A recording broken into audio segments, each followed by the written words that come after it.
Good evening and welcome to Peninsula War Memorial Stadium here in Hampton, Virginia for tonight's second quarterfinal game here in the Penn South Conference 10 baseball tournament here in 2017. Tonight, Wayne Gomes and I are going to bring you this ball game between the Nansemond River Warriors and the Hampton Crabbers. Wayne, how's it shaping up? Oh, this is going to be a great matchup, and two teams that are really hungry to get to the next level, and some good baseball out here. I've seen a lot of these kids play at a really young age, and it's going to be fun to watch. I watch these kids mature and see what they have, see the progress they've made. Well, let's talk a little bit about maturity. You watched a young man on the mound now warming up for the Crabbers, Trey Morgan, for a long time. In fact, his whole life. His whole life. Tell the fans a little bit about Trey Morgan. Well, let's start off. This is definitely not where you want to start off, but this pickoff move is going to probably be the best you've ever seen. So we can start there. Hopefully, maybe he'll strike everybody out. We'll never see him run there first base, but that's probably not going to happen. At some point, we'll see the pickoff move. A fair fastball, a good changeup. There's going to be around the plate. Good mechanics. Is going to fill his position and going to make his defense play. This Nansemond team they're going to put the baseball in play, so we should see some good baseball here. Nansemond River's got a solid right-hander, Jared Henderson, going for them. Trey Morgan on the mound tonight for the Crabbers at 7-3 on the year, and Jared Henderson for the Warriors 5-3. So two real good pitchers, and we're about ready to get underway here in this rain-quickened day 4 of the conference tournament. It seems like a lifetime. Yeah, that's right. First day we played baseball. So here we go at War Memorial Stadium. The field looks great. It's had plenty of water this week. We're able to get the ball game in tonight, starting a little late. Trey, or Henry Morgan III. Trey on the mound, and left-hander kicks and delivers. The strike starting for Trey. This is Miles Geller for the Warriors, the right fielder. Geller going to the next level, Wayne. Uncommitted right now. Really?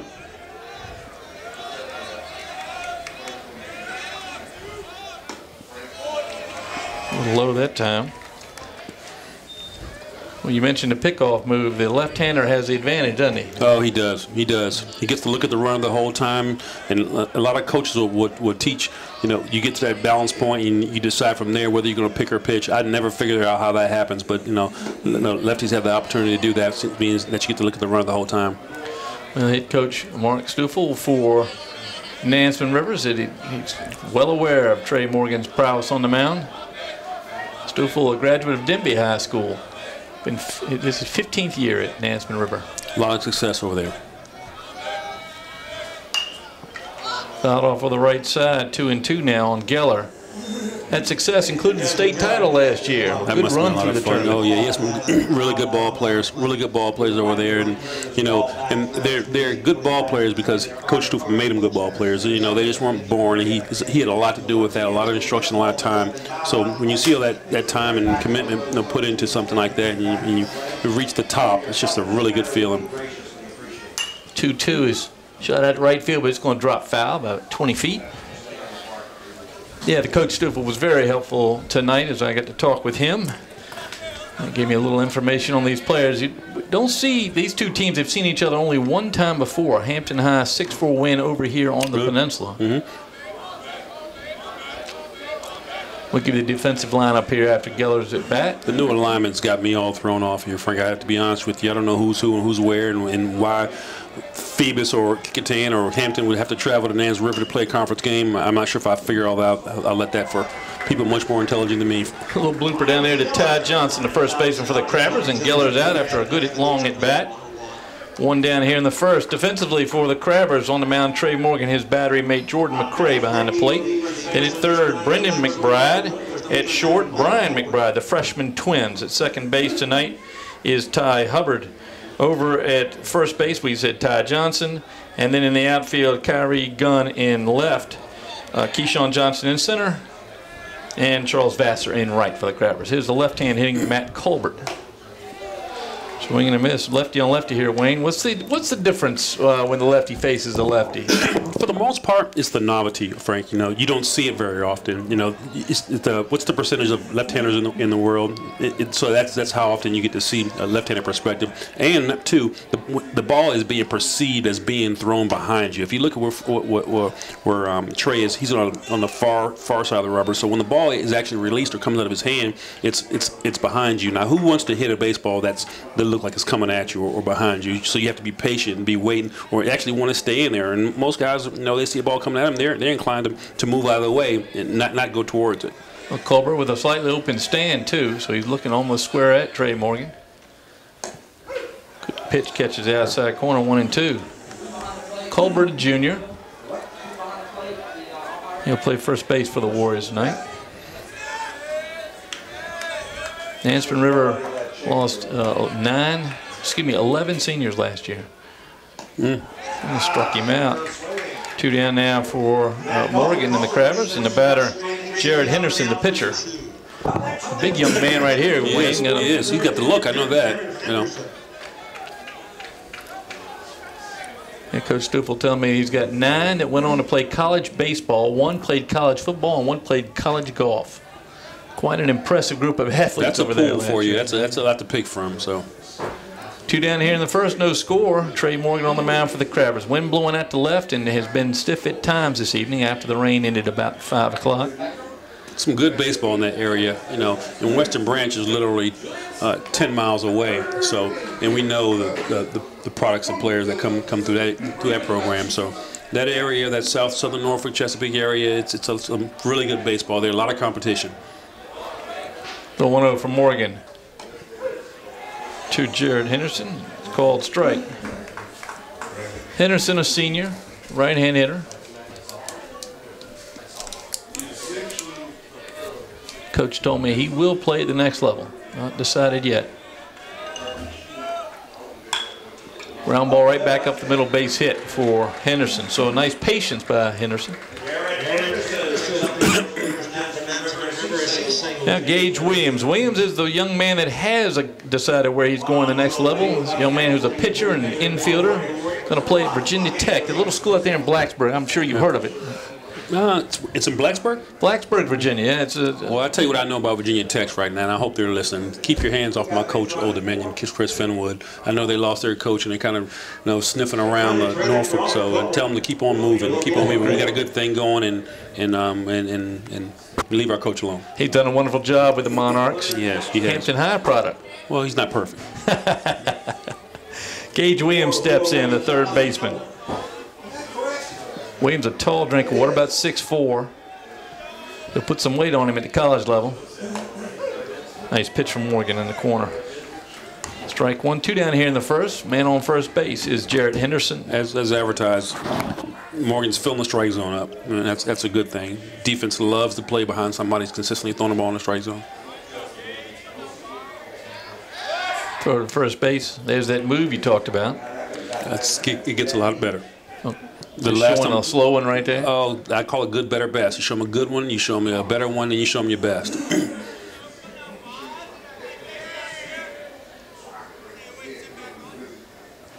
Foul straight back. 0-2 on Williams. Going to be quite the player to get a call to Virginia Tech. You do. Now he's going up into kind of an unknown situation up there with the coach being terminated last week. And if I was him, I'd ask a lot of questions about who they're bringing in next, because he might have his own recruits. So that would have to. I would be a little. I'd just be asking the tough questions right now. So the 0-2 now. Throw to first base. Back safely is Henderson.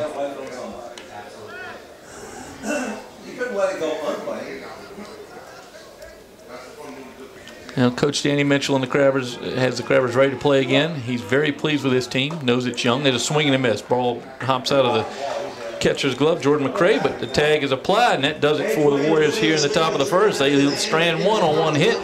We go to the bottom half of the first. No score here from Hampton. Hampton Crabbers come in at 11-9. Nansemond River 9-11. Again, coming off a year where they lose all those seniors, but they've got a strong program, and their pitcher walking out the hill right now is Jarrett Henderson, who's built probably carrying a few more pounds than you did in high school. I'm not sure that's possible, Frank. It's a big, strong kid. I know that. 5-3 on the year, so he's had a good run. Winning almost half of the games, or actually more than half the games for the Warriors. His battery mate tonight, Jaden Tysinger.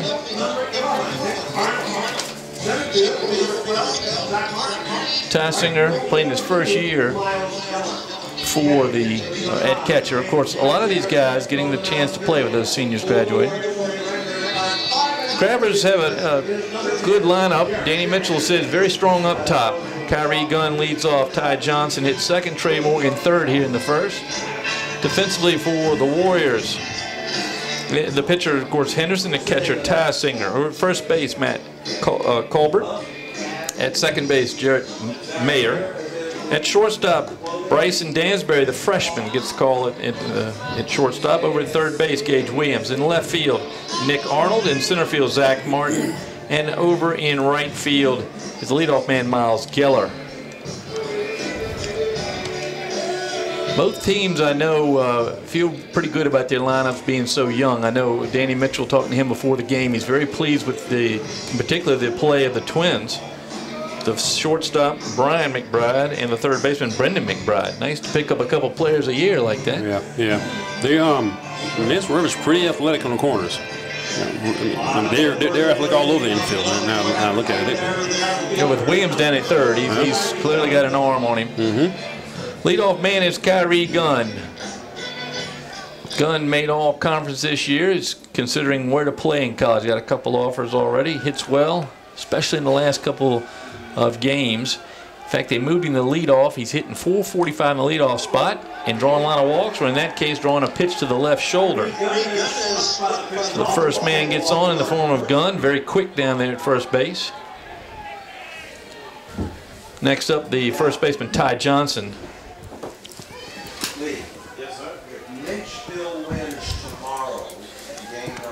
Believe it or not, Frank, there's an art to get hit by the baseball. You can have the perception that you're getting out of the way, but your body's actually moving closer to the strike zone. Danny Mitchell playing small ball, the bunt to the pitcher. Henderson makes the throw. Beautiful play by the pitcher, but that moves Gunn to second base. I love it early in the game. I really do. I like scoring first. I like giving yourself the opportunity to score first. The team who scores first wins X amount of times, and that X is more than 50. So I like scoring first, and I like trying to get that first one across. And Danny Mitchell, he does like to play the small ball. Yeah. Here's a left-hand hitting Trey Morgan steps in. Morgan hitting over 400 this year, in addition to pitching very well. Sophomore, swings and misses. Morgan, a sophomore. Of course, his father, Hank Morgan, the head coach of the Peninsula Pilots. And his grandfather, Henry Morgan, longtime member of the baseball community. Pitch called strike. Good pitch by Henderson. What's the award that you won and Henry won? Not the Matheny Award at Old Dominion. We did both win that. It might have been something else, but I know we both won the Bud Matheny Award. Who had Raleigh Fingers over there? Was you or Henry when Raleigh Fingers came to talk? It may have been Henry. That was about 6 years ago, 7 years ago. Might have been Henry. I don't know. You both had both acknowledged by the Old Dominion baseball community, which is a terrific group over there. You had good years over there. I did. A lot of good memories, and I want to say the best is yet to come for Old Dominion. Well, Finwood's doing a great job. Curveball driven in center field. Back goes the center fielder, makes the play, and not deep enough for Gunn to tag up. So 2 down now for the Crabbers, and the batter Jordan McCray, the catcher. McCray's, what year is he in? McCray is a senior. 4-year catcher for the Crabbers. And when he gets a hold of it, he can really hit it. As you can see, he's got a little weight there in the hips. No, I didn't notice. Looks like me when I did when I was at Phoebus, so I don't really have a problem with the way he looks. I think he looks great. We both have body like catchers. His mother will be up here in a minute to thank you for that. Yeah. So 2 down here in the bottom of the first. No score from War Memorial Stadium on a day where we had heavy rain about 5 o'clock. Put everything back. Crew has done a good job. There's a strike on the outside corner. They care a lot about baseball in the community. They really want this to happen. Some places are like, okay, it's raining, so no, today's not going to be the day. But the Pilots and the Morgan family have done everything possible to make this happen. Ground ball to short. Up quickly. is Dansbury, and the freshman makes a throw that retires the Crabbers. They leave one as well. So we go to the second inning. One hit for the Warriors, none for the Crabbers. No score here from Hampton. You mentioned Morgan family, the Pilots, and Henry Morgan, the owner of the Pilots. They get started next Wednesday night right here, May 31st. Yep. Another exciting season here. You spent a couple of years here serving as a pitching coach, 7 years. Yeah. Yep. A lot of fond memories. Well, a lot of good people here. Oh yeah. Oh yeah. It's a community. It's a community event every night. Every night, you see people you know that you do business with and you hang out with, and it just brings everyone together. Well, it's one of those events that it's really a must-attend event over the summer. Right. And so our fans on Channel 48, WHCS, we'd love to have you out here all summer long. We've got 28 home games starting next Wednesday. Plus the playoffs. The playoffs. The Pilots will be in the playoffs. Yep. Hank Morgan took over, I believe it was in 08, 09. One in right in there somewhere, maybe 08. And he's taking the Pilots to the playoffs each and every year. Yeah.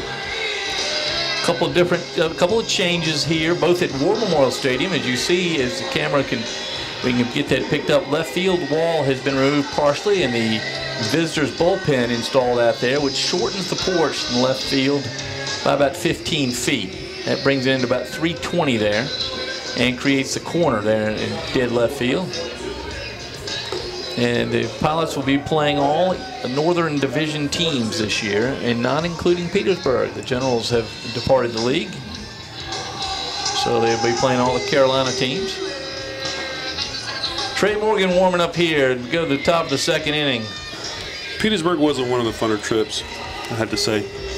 It was not one of the funner trips. It was close, but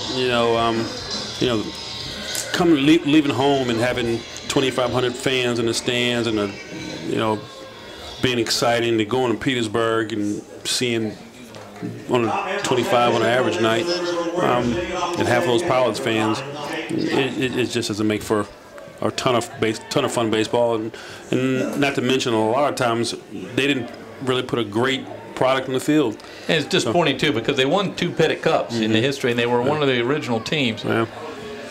First pitch into catcher Jaden Tysinger is a called strike from Trey Morgan. We're underway here in the top of the second. No score between the Hampton Crabbers and the Nansemond River Warriors. Day 1 or day 4, depending on if you count the 3 that it rained. Thursday. Playing the Monday games here on Thursday. 0-1 swung on and missed. I don't know how it worked, but I'm really glad that this tournament decided not to, or found a way not to eliminate the bottom teams, because a lot of conferences, due to the rain, just automatically disqualified a couple of the teams at the very bottom. So I know that happened to Pocosin. That I read in the paper that the rain washed out, it shortened the tournament, and a couple of teams, being the bottom seeds, just kind of got eliminated. And there has been times where the lower seed has just found a way and gotten hot and to win the whole thing. And if being that lower seed, you never get that chance. You never get the opportunity to lose. Yeah, it's a shame too, because baseball. We're talking about the first game tonight. The baseball is one of those games where you can come back and win. Yeah, yeah. 2-2 pitch now to Jaden Tysinger. The lefty delivers. Pop foul over Wayne's right shoulder. Stays 2-2. If it wasn't for this break here, I probably would have caught that barehanded, Frank. And then we're falling right off the roof. And, yeah, with 4 broken fingers. But I would have caught it. I don't know who would have caught me, but. Yeah, your wife would have enjoyed the humor for the next 10 or 12 years after that. 2-2 to Tysinger. Morgan kicks and delivers.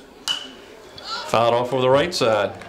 Hopefully not towards my car. Stays 2-2. I'll tell you one thing. This River team is having some good quality at bats. I mean, they're making Trey's doing a good job of throwing the ball in the strike zone, but they're fouling off some tough pitches, keeping their bats alive, and they're having a long at bats. And that might take a toll on you in the first 3 innings, but come inning 5, when your pitch count's up a little bit, you might have an opportunity now to maybe hang a breaking ball or something that might go a little longer than they would have expected. That's a good pitch. Called strike 3. Beautiful pitch right on the inside corner. One down here. And the batter is Jarrett Mayer. Jarrett Mayer the junior, second baseman.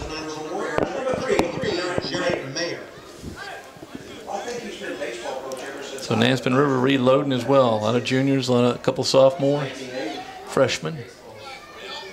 Good-looking club. First pitch from Trey Morgan. Went back to the inside corner, didn't get it, ball one. Wind still blowing straight at the center, not quite as strong as it was when the game started. Third baseman Brendan McBride in on the grass for the Crabbers. Bloop foul on the right side, right in the face of the, right in the children's play area down there. We always, during the pilot season, we call that a souvenir or concussion. More like all the kids down there, that's right. More likely concussion. 1-1 now on Mayer.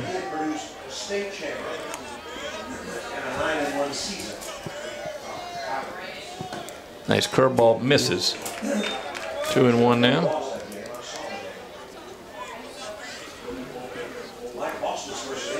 Very pleasant night to play baseball. The temperature dropped a little bit with that rain, so that front that came through. Fans in sweatshirts and jackets tonight. Pitch just misses away. Morgan not getting much of the corner call tonight. 3-1 on Mayer. One down here in the second. Hampton Crabbers the 4 seed. Nansemond River the 5. Foul straight back. Danny Mitchell, of course, a longtime head coach of the Hampton Crabbers. He's assisted this year by Phil Malillo, and of course a longtime assistant coach Joe Trimble, and Justin Vies is helping tonight. That staff has done a great job with the young team.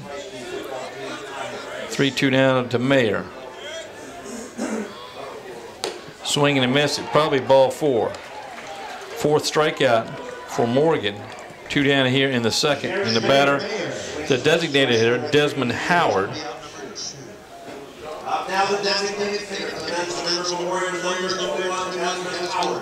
Howard was described by Coach Stoffel as having a big trunk.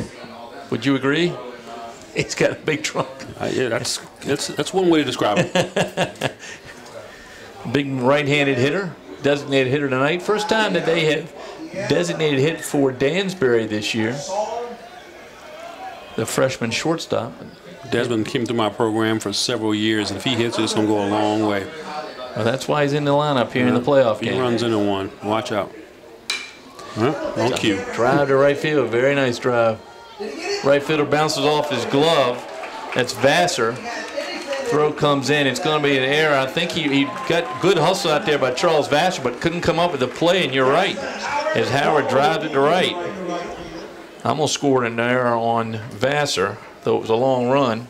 You going to score that an error? Am I being too tough? You catch it. I think you're being really tough. I think they did score a hit. Yeah. Fortunately, Wayne's not on the button tonight. Everybody get a hit. I'm also a pitcher, too. Former pitcher, yeah. So Howard ends up at second base. And the batter now is Zach Martin, the center fielder. Another right-hand hitter.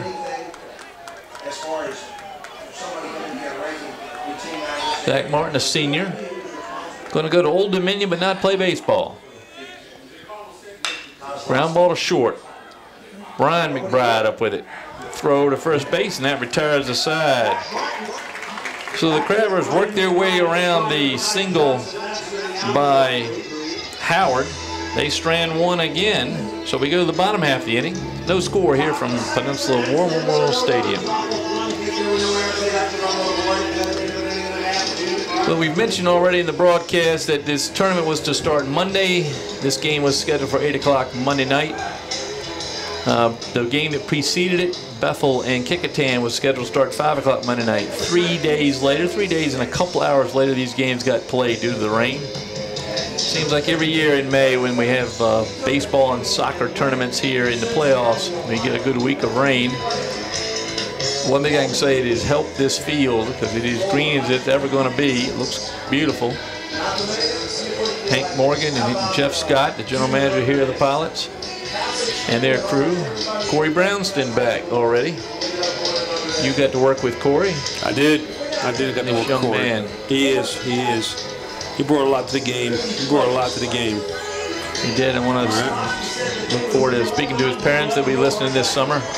Nice people. Great people. Come down every year, even when he's a coach. He was drafted in the Braves organization. He played a couple of years. He was.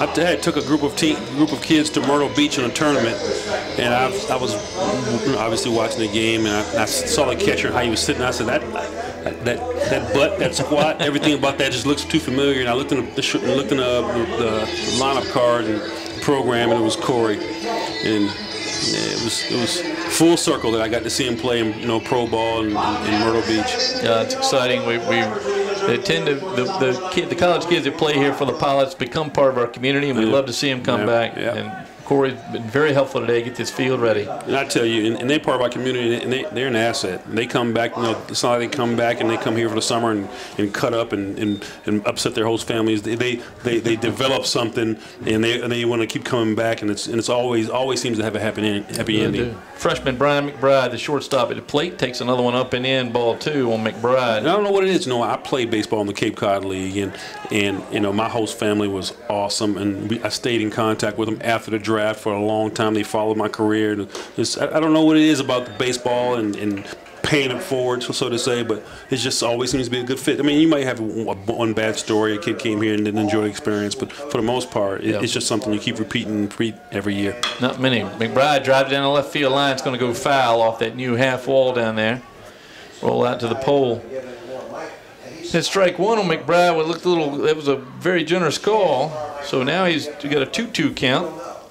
Jarrett Henderson pitching very well here. He's yet to give up a hit. 2 hits for the Nansemond River Warriors. You got to remember, he's knocking off now 10 a year. The 2-2 to McBride. Swings and misses, struck him out. First strikeout for Henderson. And the batter, the designated hitter, Malik Jernigan. Now, Jernigan hitting for T.J. Hubbard, who's the senior playing second base. Jernigan hits about 374. Right-hand hitter. Facing the righty, Jared Henderson, with one down here in the bottom of the second. Inside ball 1. So they're coming right out inside is Henderson to the big righties. Outfielder shaded a little bit towards right. Not much. Swing and a miss. What's Henderson doing well at? Changing speeds? He's throwing the ball, locating the ball really well, and changing a little speeds, throwing a lot of strikes, letting his defense play. The 1-1. Swing and a miss. He got a little bit of cut action in that ball, too. That ball seems to be moving to the outside. It doesn't look like a slider, but, it seems like it has a little natural cut to it. Now, when you say cut from the right-hander, tailing away from the right-handed hitter? Absolutely, yeah. Same thing a slider would do, but without the spin. Drive to left center field. That's going to be in for a base hit. Round in first, headed to second is Jernigan. He's going to be in with a double. He got that out of the box. He really did. He got that double right out of the box because that ball was not hit that deep. Neither one of the outfielders had to go back on the ball. I mean, it was in the gap just a little bit, but most players don't turn that ball into a double. Well, and if this was July, that may roll a little farther, but given the amount of rain we've had this week, it sat still out there. Like a Tiger Woods iron shot. Now, Keyshawn Johnson, not the football player, center fielder. Keyshawn, a sophomore, hitting about 275. Great athlete. Danny Mitchell is very complimentary of his athletic skills. So another right-hander looking at teammate Jernigan, and Johnson fouls it straight back. My next door neighbor, actually. Did he? Mm-hmm. Yep. He lives a few houses down. Good kid. See him walk the dog all the time. Nice family. The 0-1. Away. Ball goes down second base. Dansbury tries to corral it, and he does eventually, but Jernigan back on the base. It's a freshman out there at shortstop. Bryson Dansbury.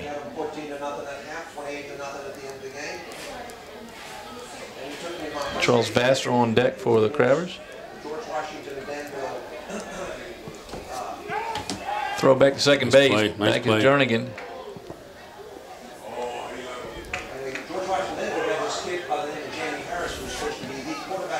Veteran umpire Jeff Belote out there.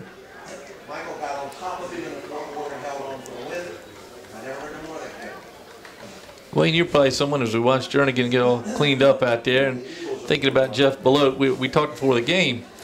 Baseball is a game where you can find your place in the game at every level. You can play, you can coach, you can umpire, you can announce, you can do concessions, you can be a part of this game in so many roles. Right. And it keeps the game, it really makes the game for everybody. It does. It does. You've played so many different roles. You've coached, you've run a baseball academy. 2-1's high, 3-1. Danny Mitchell coaching third base for his Crabber team, making no secret of what he's telling him to do. Don't hit it unless it's below his hand.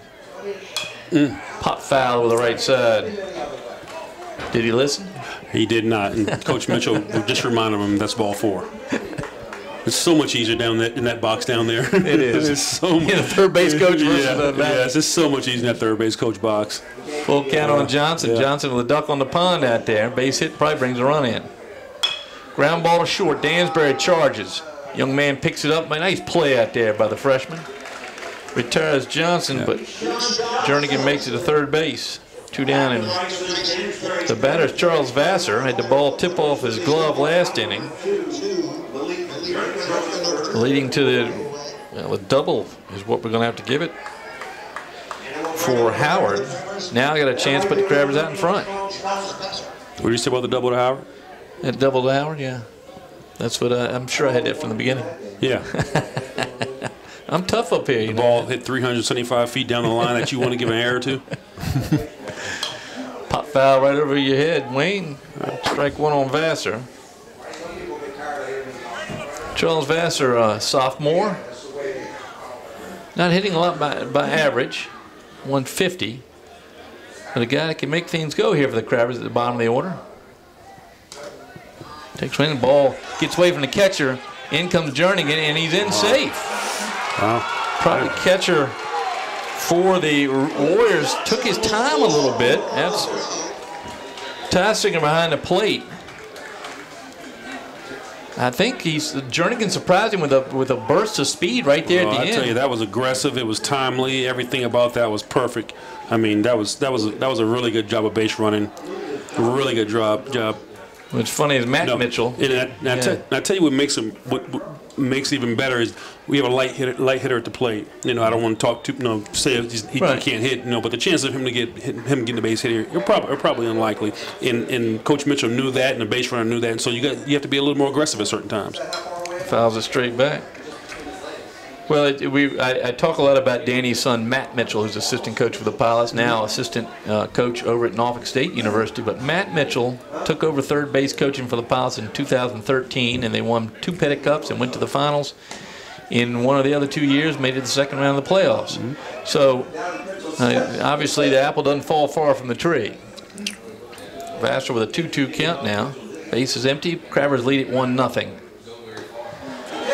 That's a good curveball from Henderson. That strikes out Vassar. That does it for the inning, but the Pilots get one on the double by Jernigan. He comes a third on the ground out and home on the pass ball. And the Crabbers lead 1-0 as we go to the third.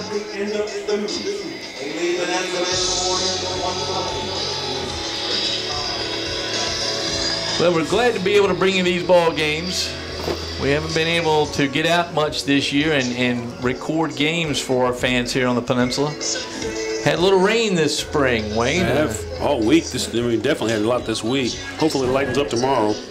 Well, I hope so. I think tomorrow's going to be the day. I haven't heard yet about Saturday, but around here, when you're in the tip of the Virginia Peninsula, you know the weather can change in a heartbeat. Trey Morgan goes out for his third inning of work. He's got a 1-0 lead. 1 run on 1 hit for the Crabbers. No runs, 2 hits for the Warriors. 9-1 and 2 hitters for Nansemond River here in the third.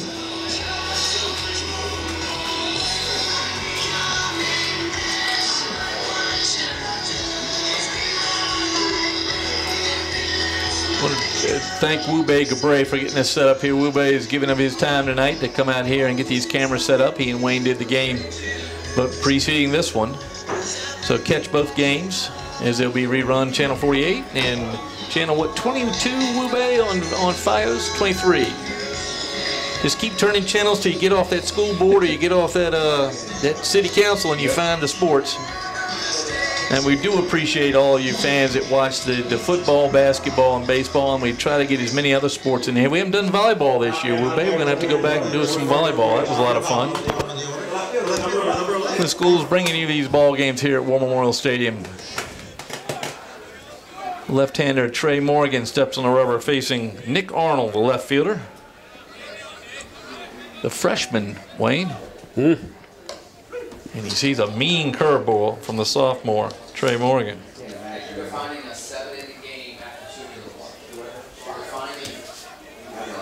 So Arnold, the right-hander, waiting for the left-hander's pitch. Shot foul down the third baseline. Quickly 0-2 on Nick Arnold. They must see something in this kid to be a freshman out here amongst some of these good ball players. So the future's probably bright for this, the River team. Well, as you mentioned, that's a strong area of baseball. We've had plenty of those players make it over here. Garrett Brooks is the one that rings bell with Western Branch. And how many great baseball players that come out of that area of Chesapeake and Suffolk? Oh, they're loaded. They're loaded. 1-2 now, Arnold. I had several players from the Western Branch program to come over to my facility and get lessons, and I would go see the games. And the younger teams, I mean, they would carry 25, 28 players on the team. I mean that's how deep the younger teams were. Ground ball, slow roller to McBride at short. Up with it as a freshman. He throws over. Nice play. One down here. Brian McBride on the throw. Now, Coach Mark Stoufel telling me how they have constructed over there a 40 by 80 indoor facility, completely backed by community support. He said once he got one donation, one contribution, they would start piling up, and he's been able to build this beautiful indoor facility over there. I know many of the coaches over here on the peninsula are very jealous of that. Yeah, I've been over there. It's really nice. It's really nice. Leadoff man Miles Geller at the plate. Geller takes a curveball in for a strike. He popped to the first baseman just in foul territory when he was up in the first.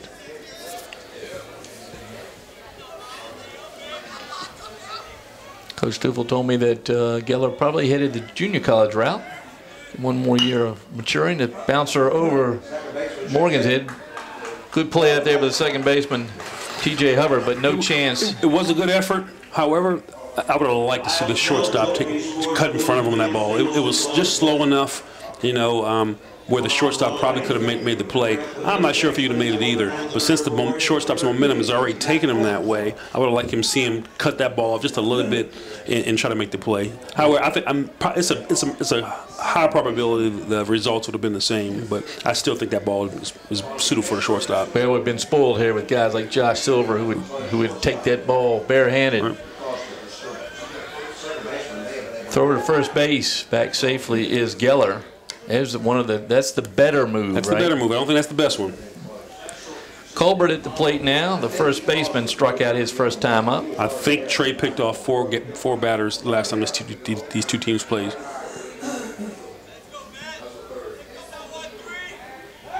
First base again, a good move. But back safely is Geller, who no doubt has been warned by his coaching staff. Don't venture too far. He would not steal. Yeah.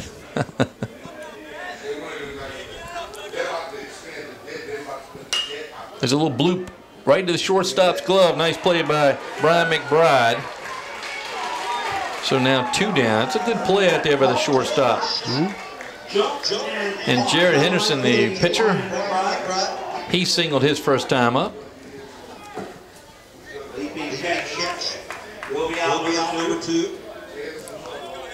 1-0 Crabbers here, top of the third. One man on for the Nansemond River Warriors. They've put a man on base each of the first 3 innings. Henderson's going to try to move him around here against Trey Morgan of the Crabbers. Outfield playing slightly closer than you would expect with a big hitter like Jarrett Henderson.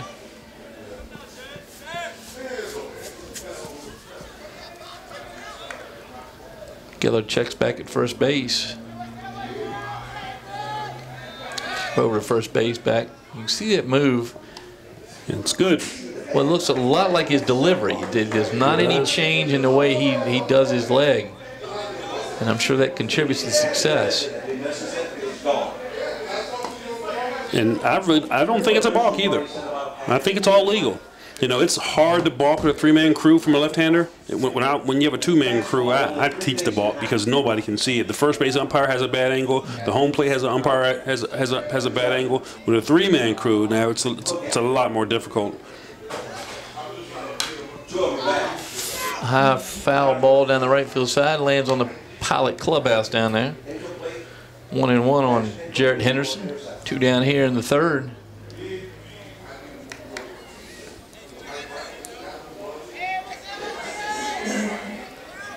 Bethel Bruins got the win in the first game this evening. Well played ball game. And Gloucester got the win in the hit. Minchville awaits the winner of this game tomorrow at 4 o'clock.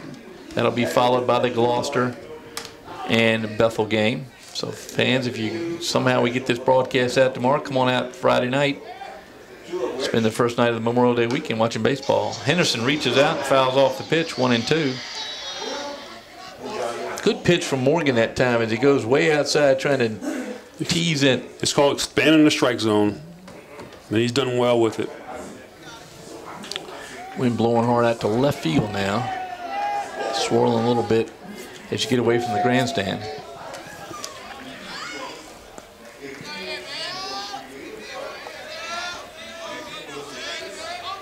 One-two, grounded foul up the first baseline.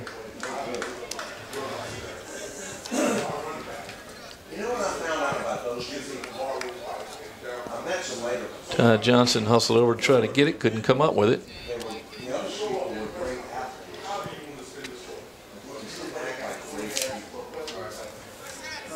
So Morgan with a 1-2 count on his opposing pitcher, Jarrett Henderson, here with 2 down in the third. Throw over to first base, and they got him that time.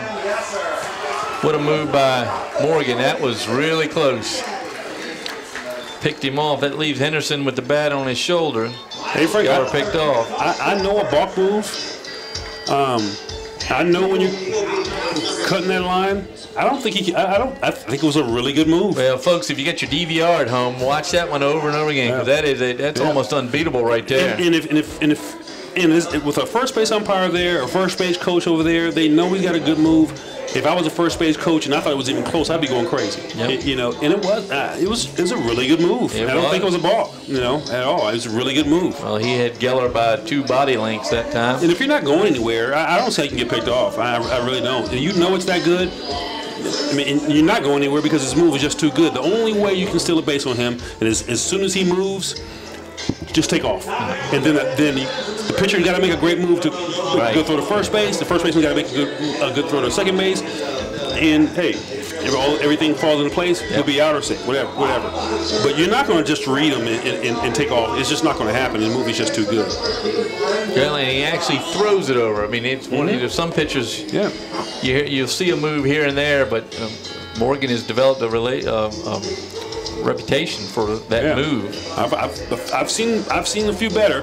I've seen there's a kid, Brian Anderson, had a long big league career. He's actually picked one pick behind me. We were in Arizona. He was playing for the Diamondbacks, and our catcher was Mike Nieberthal. Opening day, he picked off the first base. His move was so good, his knee locked up. He tore his ACL the first game of the season. You can't make this up. Yep. That's locking somebody up. Yeah, it really is. Yeah.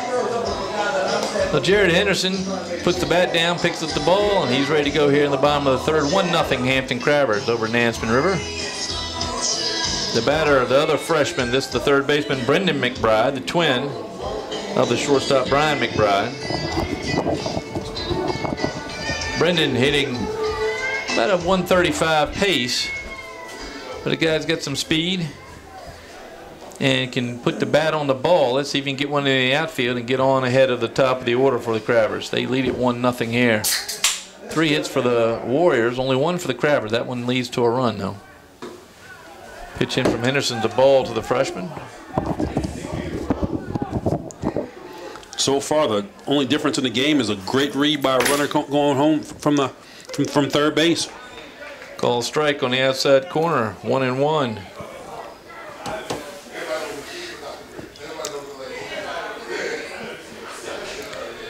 1-1's a curveball, misses inside. 2-1. Good eye there by McBride. Yeah, we talk about the art of being able to get hit by the baseball. I think that was the opportunity right there.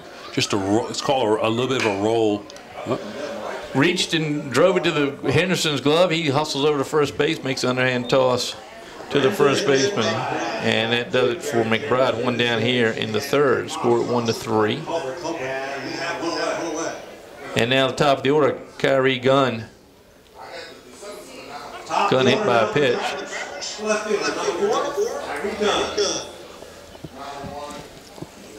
Gunn comes in hitting very well. It's at 445 from the leadoff spot this year.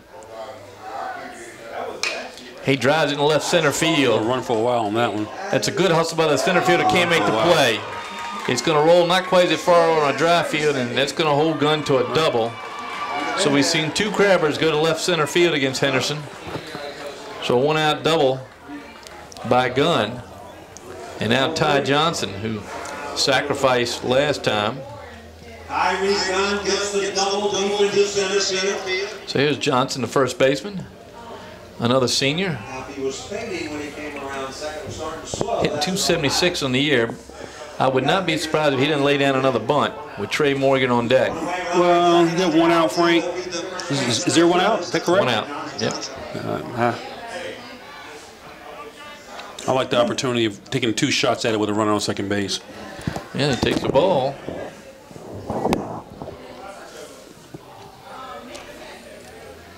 So Gunn, decently to second base. Dansbury, the freshman, keeping his eye on him. 2-0 now on Johnson.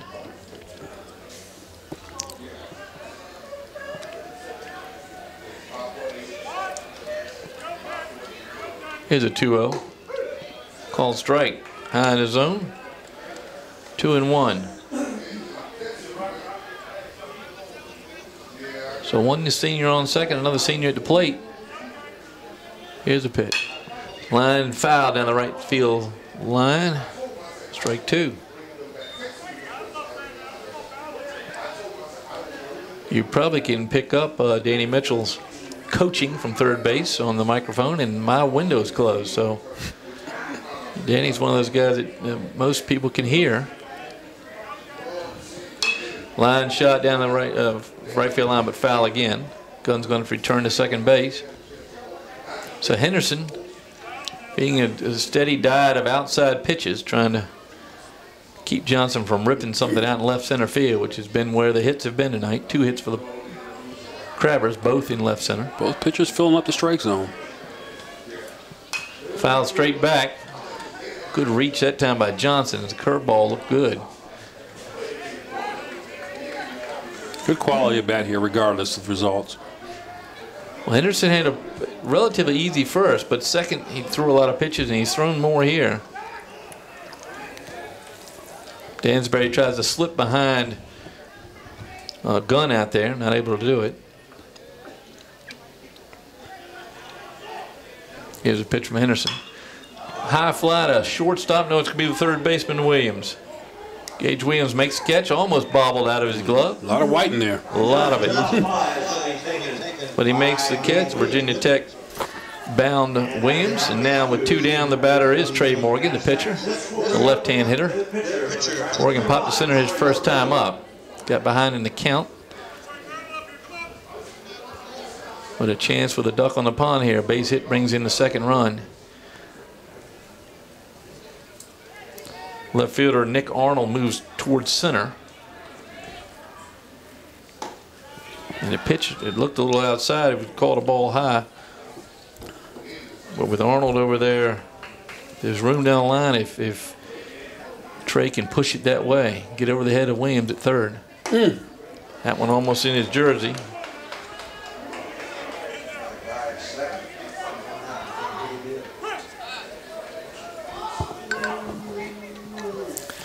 Out goes the Nansemond coach. Pitching coach going to talk to his pitcher, Jarrett Henderson. I know exactly what this conversation is about. What's that conversation about? This conversation is about, there's a base open. We have a 2-0 count. There's a right-hander on deck. Let's take our chance with that right-hander. There you go. If you hit him, if you walk him, we just rather face somebody else. All right, so you've gotten to listen in to what the conversation's about. Yeah, there's a mic on the mound, right behind the pitcher's mound. Sounding a lot like Wayne Gomes, but actually Wayne a lip reader.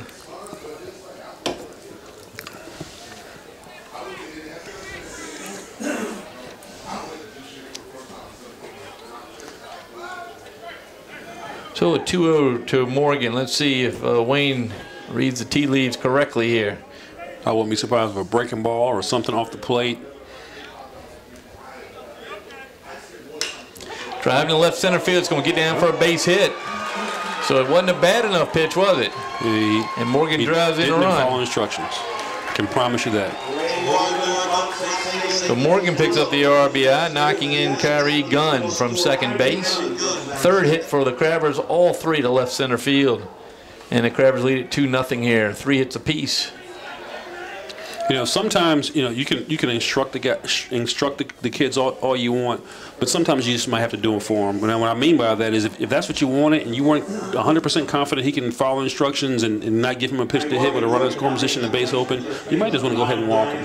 You know, and they have every intention of doing the job right or following instructions, but the ability to execute just isn't there. Yeah, not bad enough pitch, in other words. If you're going to walk him, there's a high fly foul ball down the right field line. Morgan's going to be run for. It looks like Warren Wright at first base. It's hard to see the numbers with the screen down there. See if that's number 8. No, excuse me. I take that back. Is that number 9? Darius Harris. Not the former Crabber and star of the apprentice school team. Really 8. Is it 8? Well, Vassar's already in the game. Not Trey Morgan, we know that. Throw over to first base. Back is not Trey Morgan. I think it's 9 because the only single digit not in the game is Darius Harris. It's 98. Ooh. Pitch inside, misses. Good pitch from Henderson, just misses. Jordan McCray shows patience, 1-1 on the catcher. 4-year catcher for the Crabbers. He lays off the breaking ball. Appeal down to first base. No strikes, so 2-1. Jordan McCray hitting .259 coming in tonight. As you can see, can hit for power. There goes a runner. Called strike. Throw over Dansbury. He's able to knock it down as he leaps up. But into second base goes Harris. 2-2 count on his teammate Jordan McCray.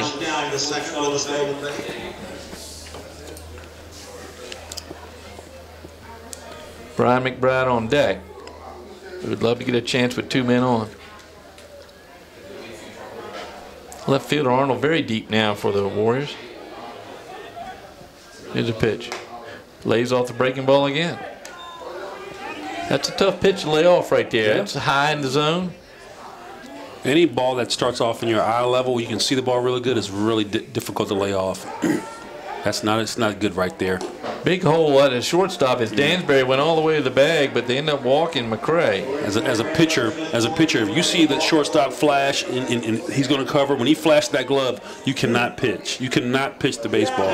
You know, in my opinion, they were doing too much in the middle of the infield anyway. The shortstop, you have 2 outs. If he steals third, so what? Okay. Right. If he steals third, so what? He's still just in the scoring position. He's not going to steal home. So play defense. You want to be in the best possible position to play defense. As a shortstop and second baseman, your job isn't to try to pick off the runners. That's not your job. That might be a byproduct if you see a runner getting too much of a lead. But for the most part, you're there to fill up holes and fill gaps in the defense. And being 2 feet off the bag trying to hold a runner right now when that whole 6 hole is wide open. That 6 is wide open. It's 2 outs. You know. Make sure he stops his feet and get the 6 hole. See, they're doing too much right here. It's just too much. Throw over to second base there. You're talking about too much. Yeah. Dansbury dancing around, but from his shortstop spot, moving behind second base. This is Brian McBride, who struck out his first time, the shortstop. Swing and a miss to the off-speed pitch. Quickly 0-2 on McBride.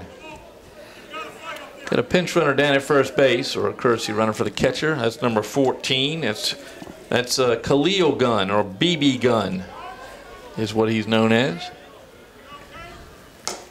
It's called strike 3, right on the inside corner. Good pitch from Henderson. So he gets out of a little bit of a jam here, but not before giving up a run. Crabbers pick up their second in 2 innings. It's 2-0 here after 3. We go to the top of the 4th. Yeah, BB Gunn is the younger brother of Kyrie Gunn. Kyrie Gunn, also known as Squirt. Squirt, BB. Squirt and BB, yeah. The oldest brother is, like, the name escapes me right now. But the Guns have brought their defense tonight, and their offense. The double by Gunn leads to the run there for the Crabbers in the 3rd. Trey Morgan back on the mound. Decent crowd tonight for a game that is at least an hour late, actually 3 days and an hour late. A lot of people hung around and watched the Kickitan Bethel game, which was a good one, won by the Bethel Bruins tonight. Very good game. Santos showed a different side. He came in the ball game and just turned it completely. A little left-hander. Oh man, yeah, he really did. He came in the game with bases loaded, nobody out. Bethel was up by a run. Up by 1. It was 1-0. He came in and the whole tempo, everything about the game just changed. Everything about it. Well, he surprised you. Santos surprises you with his size. I mean, he's very muscular, but not a tall pitcher. Hey, look. You see his size, you see what kind of stuff he has on the mound, but you can't measure heart. No. And I tell you, man, I mean, he plays with a lot of it. I was proud, man. You know, it's fun to watch. It was fun to watch, and I love his competitive side. I love the motion he shows. If his teammates feed off it, and it's fun to watch. And he does it not in a way that's arrogant or boastful. He just does it because he's a competitor and he likes to compete and he likes to be out there and he wants to see his team win. I love it. I love watching it. Jared Henderson back at the plate now. He was standing there with a 1-2 count at the top of the 3rd when his teammate Miles Geller was picked off first base. So Henderson now with a strike here in the 4th. 2-0 Hampton Crabbers. Both teams with 3 hits. That's the Bugs Bunny slow ball right there from Trey Morgan. Henderson way out in front. Yeah.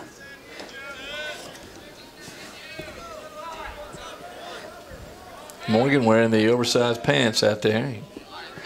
I think he can pull those all the way down across his toes. Pitch misses away. Good pitch, though, with the 0-2.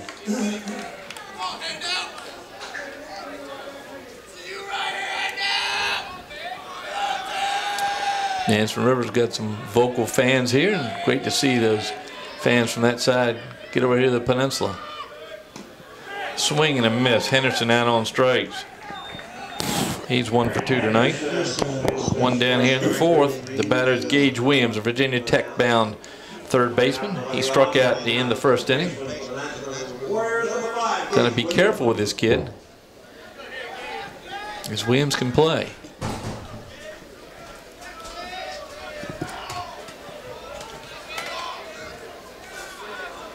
Wu Baker Bray testing all the food down the concession area tonight. Is that Bethel doing it tonight? Doing the cooking?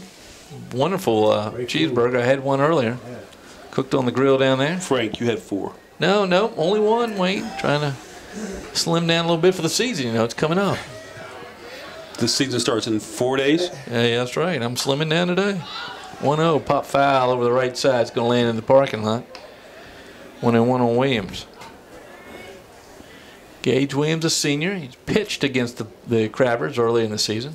Crabbers beat him 6-4 in their only meeting in this convoluted conference system. No longer just a Peninsula District, which usually put on a pretty good tournament here. 2-1 now on Gage Williams.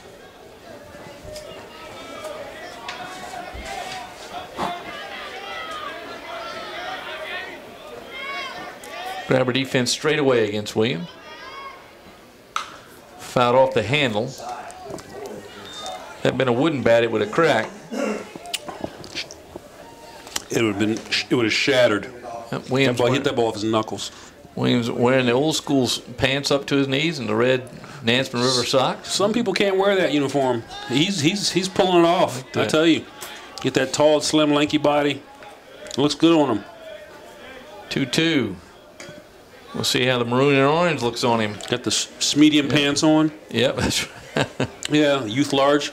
Yeah, that's right. He can do it. I couldn't pull it off. You could. I bet you get those pants over one thigh. Maybe. Those things are painted on though. 3-2 now to Williams. As Morgan looks in, the lefty kicks and delivers. Ground ball sharply to third. One hopper. Up with it is McBride. And the twin, Brendan McBride, makes the throw over. Retires Gage Williams, 2 down here in the 4th.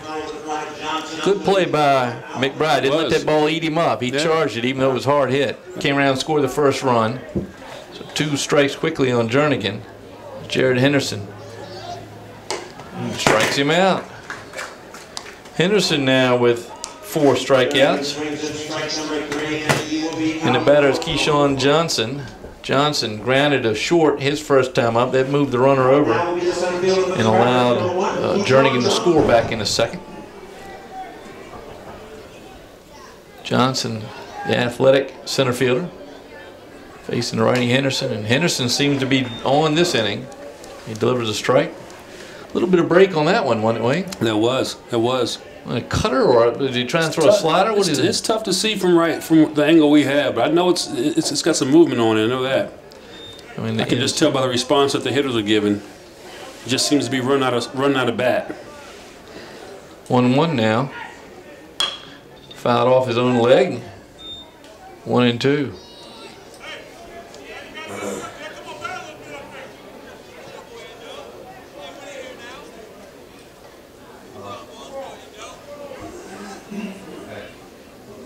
Johnson comes in hitting 225. Got a piece of that one. Stays alive here. As Henderson seems to be getting stronger here in the 4th. Yeah. He and his Warriors trail it 2-0. Coach Mitchell with some advice. Yeah. He's got something for him. Danny Mitchell's been coaching the Hampton Crabs a long time. He's the assistant football coach. He and Mike Smith have had 30-some years of success in Hampton. That's slow roller. Henderson going to try to throw out a little stumble down there, and he got him. Nice play by Henderson. A little stumble for Johnson.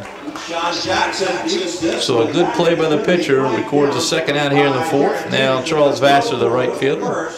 Matt Colbert is just in time for out number 2. Bill Nettles trying to copy now. You can hear the echo. He's trying to copy you? He's working on it. Studying my tape. Right-hand hitter Charles Vassar steps in. Takes a strike. A little movement on that pitch. As it catches the outside corner. 2-0 Crabbers here. 2 outs in the bottom of the 4th. That one must have been high. That ball might have been up. You know, he's giving a little bit on those corners. If you see both pitchers, they just keep working their way out there, and that's smart by them. If you're getting it, I would keep going out there. That time he came right down the middle of the pipe. You got to find out where it stops at some point, though. Yeah. Now, you've been the pitching coach in the Coastal Plain League for 7 seasons. You know how far out things can go. Sometimes way too far, sometimes not enough. Yeah. Well, as long as it's consistent on both sides, if it's your strike zone, it's your strike zone. And we had an umpire last year that didn't give he probably gave half a baseball on the outside corner. That was it. Yeah, I have a problem with that. Swinging a miss fast. I want that. I want as much as I can get. 3 up, 3 down. That time for Henderson, he records his 5th strikeout to end the inning. But the Crabbers lead it 2-0 as we go to the top of the 5th. Number 6, 7, 8 hitters for the Nansemond River Warriors. Trey Morgan goes out. Lots of sports around the country tonight. Basketball game on tonight? I don't know. Is there? Cleveland. Do we call that a game if Cleveland plays? Yeah, it's a game. They're having fun. Yeah, they've had a big time. They've lost 1 game. The Warriors haven't lost a game, have they? They have not lost a game. So they probably should just cancel those playoff games and go straight to the Warriors and the Cavaliers again. A lot of people would say it would have saved us a lot of time. And then on the hockey side, my Pittsburgh Penguins play tonight, Game 7 in Pittsburgh against the Ottawa Senators. Yeah, I've been a Penguins fan for years, and last year they had a nice family from Petersburg. One of their sons playing at Petersburg brought me a banner there when they won the Stanley Cup. And I'm not even going to look at the game. I've got my DVR going. I'm going to go home and keep my ears closed. Me either. Yeah, you going to watch a little basketball tonight? Tonight I might go home and watch it on DVR. There you go.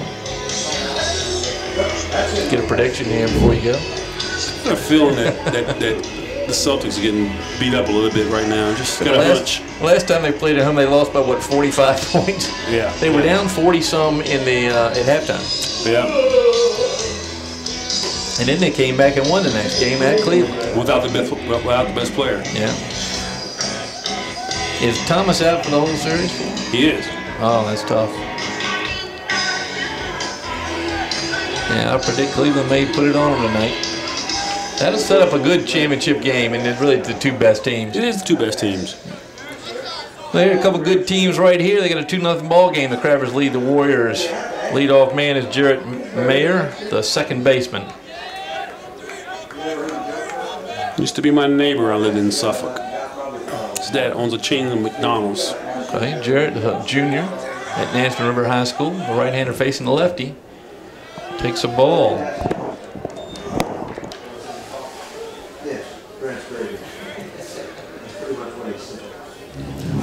Pitchers now go on pitch count, do they not, in high school? They do. So that's got to be monitored by both pitches. Yeah. Pitch it away and swung on and I missed. haven't quite figured out how it works as far as communicating that with the other team and the honor system or what, but I think the teams are supposed to communicate afterwards about the number of pitches the opposing kid threw. I'm not sure.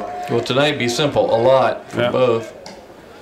Well, I don't know. I don't know where they are. You know, I don't know what the number is. I mean, neither pitcher has had a long inning, so you know, through 4 innings, I would imagine Trey has thrown less than 70. You know, if I was to guess. Probably so. I would say he's right about 60, 65. 2-1 for Morgan. I don't think he's had an inning over 15 pitches. High short fly out there to Keyshawn Johnson. He's going to reach up and make the catch. One down here in the 5th. The batter is Desmond Howard. Howard had the first base hit of the night, the double to right field. Excuse me, second base hit of the night. First extra base hit. So the big designated hitter stands in.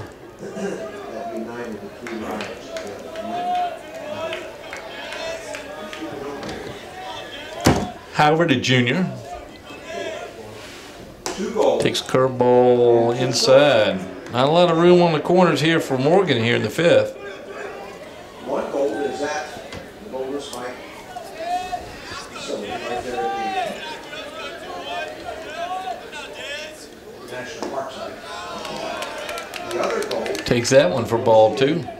San Francisco and the Fire broke out. Morgan throwing a few breaking balls, trying to get Howard to chase him. Yep. That's actually not the way to get him out.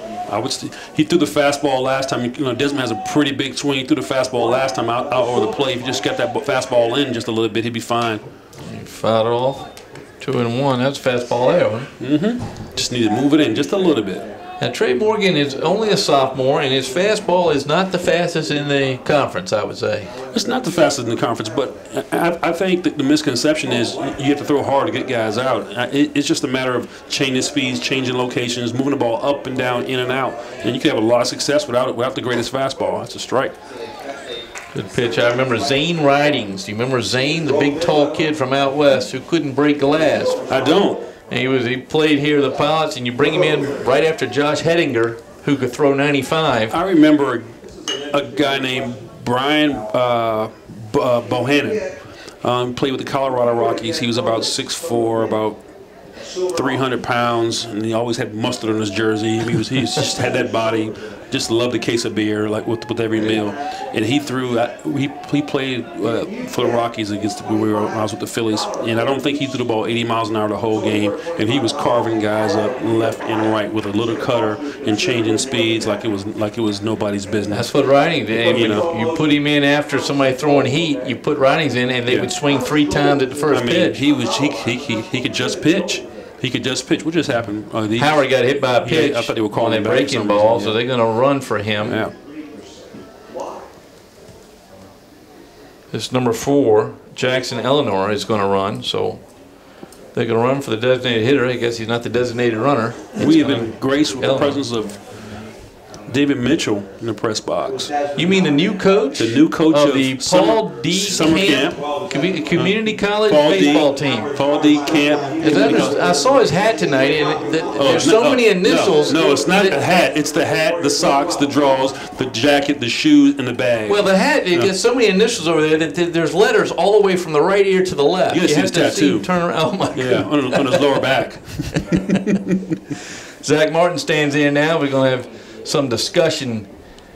Phil Malillo, the assistant coach for the Crabbers, is going to come out and get straight with the home plate umpire. Now they settled. I know we're joking with David, but I don't think Paul DeCamp could find a better coach to start the program off and lead in the right direction. Great baseball mind, good friend, and I wish him all well, I do too, and we're real proud of him.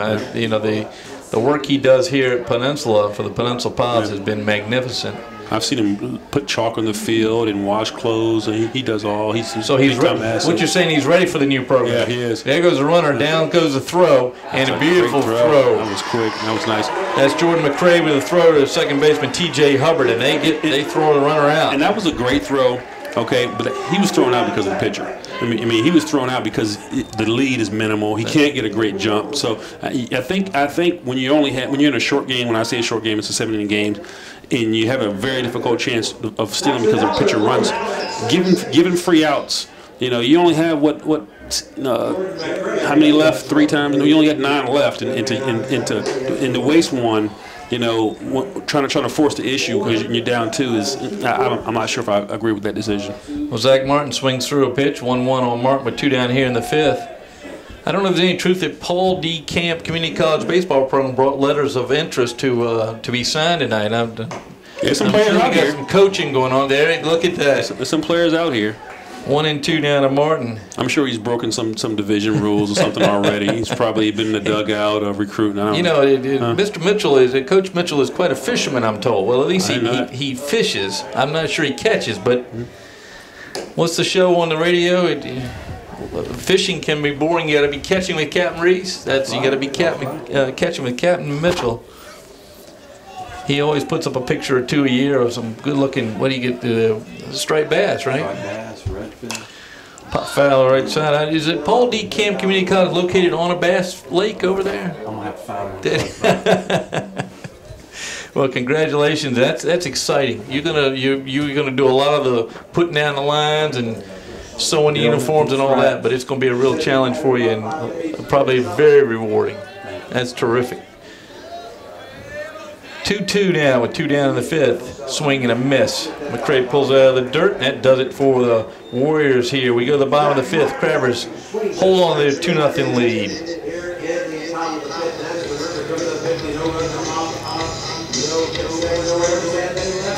Well, I want to thank Wube Gabre again. We could not do this broadcast without him. He came over here tonight, set up these cameras. He's been helping. You've probably seen a little bit of better camera broadcast because he's been so kind to go down and get a camera and take some different angles for you at home. So do compliment him when you see him next. He's been with the station for a long time, and I've enjoyed calling games with him all year long. Wube Gabre, thank you very much for bringing the fans this game tonight.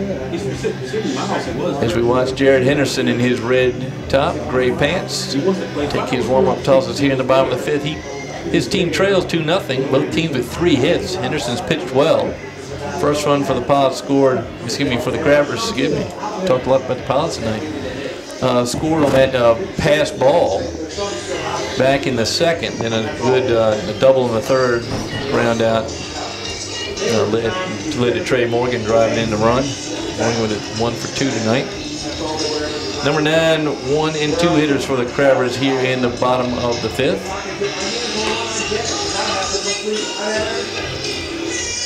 Throw down by the catcher, Ty Signal. We're ready to go here. Getting late in the game here. And make something happen. Fast-moving ball game tonight. Both pitchers have pitched well, only giving up 3 hits. Crabbers been able to scrape out a couple of runs. I know Nansemond's down to 6 outs. They did one of those 4-point down the cost. So Brendan McBride, the third base playing twin of the shortstop, Brian McBride, steps in. He grounded to the pitcher his first time up.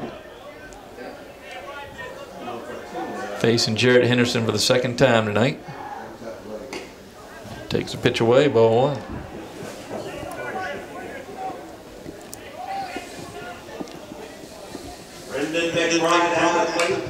Pop foul to the left side, 1-1. Brendan McBride is known for his defense at third base. We've seen it already tonight. Again, just a freshman. Danny Mitchell building another couple of good years of program. There's a bloop out to right field. That may drop in. No, back goes Mayer. Jarrett Mayer with a nice play out there in short right field to make the catch. 1 down here in the 5th. Now the leadoff man, Kyrie Gunn, who doubled his last time up. He's been hit by a pitch and doubled. Scored the second run for the Crabbers.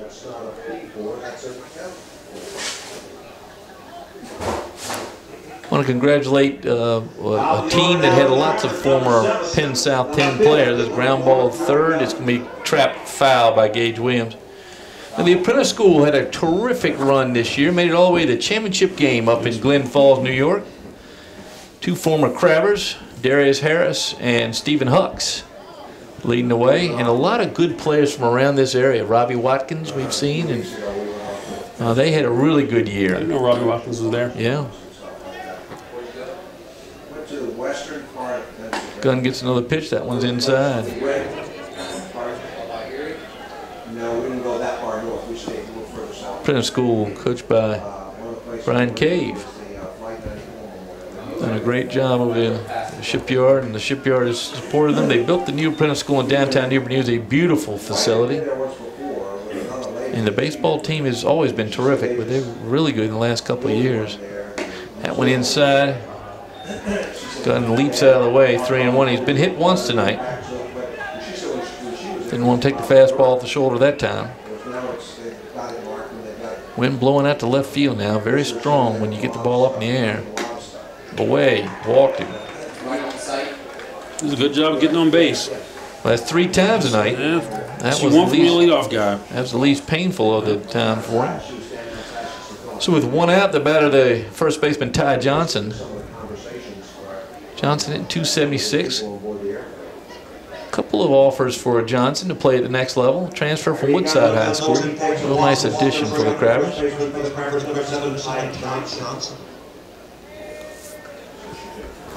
Big hole between third and short for the right-hand hitting Ty Johnson.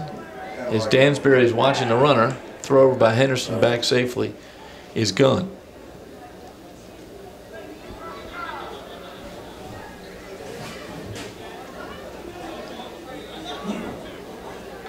Henderson watching his runner to deliver. There goes Gunn. Bat pulled away, strike taken in and safely is Gunn with a stolen base. Johnson lets the pitch go by, and Gunn grabs second base. Now a duck on the pond with 1 out here for the Crabbers in the bottom of the 5th. The fast-moving ball game on a beautiful night for baseball. Really doesn't, temperature-wise, doesn't get any better. It's crisp. Yeah, you're right. Saw Henderson putting on his undershirt before the game as he was trying to get warm. Fouled off by Johnson. 0-2 now on the Crabbers' first baseman. The senior. Nice pictures by Ralph Wood on Facebook, if you can follow the Pilot's cameraman, Ralph Wood, who happens to be the grandfather of Trey Morgan. But he took some nice pictures of the Hampton seniors this year. They had a very nice ceremony a couple weeks ago. Ty Johnson, one of those seniors, getting a nice collage of pictures and flowers for his mother. The 0-2 away. Henderson tries to get him to chase. But with 1 out, Johnson looking for something he can drive. Try to bring in a third run. Crabbers cannot be too far ahead of these Warriors. There was a woman standing there, and she was looking. Henderson painting the corner, couldn't get the call. They keep trying to go out there, but it's kind of running out. The plate's only getting so big. There's not much more room over there. Tyson is going to set up inside this time. Good pitch. There we go. Called Good strike. pitch. Almost hit him in the foot. Struck him out. So great pitch there As Wayne said, that was a surprise to him. Well, it's definitely a surprise when you throw 3 or 4 pitches that far off the plate and they come inside. It makes that last pitch look like it's so far inside when really it wasn't. It was just a good pitch of the ball on the plate. Trey Morgan now 1 for 2 with an RBI single in the 3rd, looking to expand his team's lead. As that pitch again, strike 1. Henderson can snap off that fastball. He's had good placement tonight.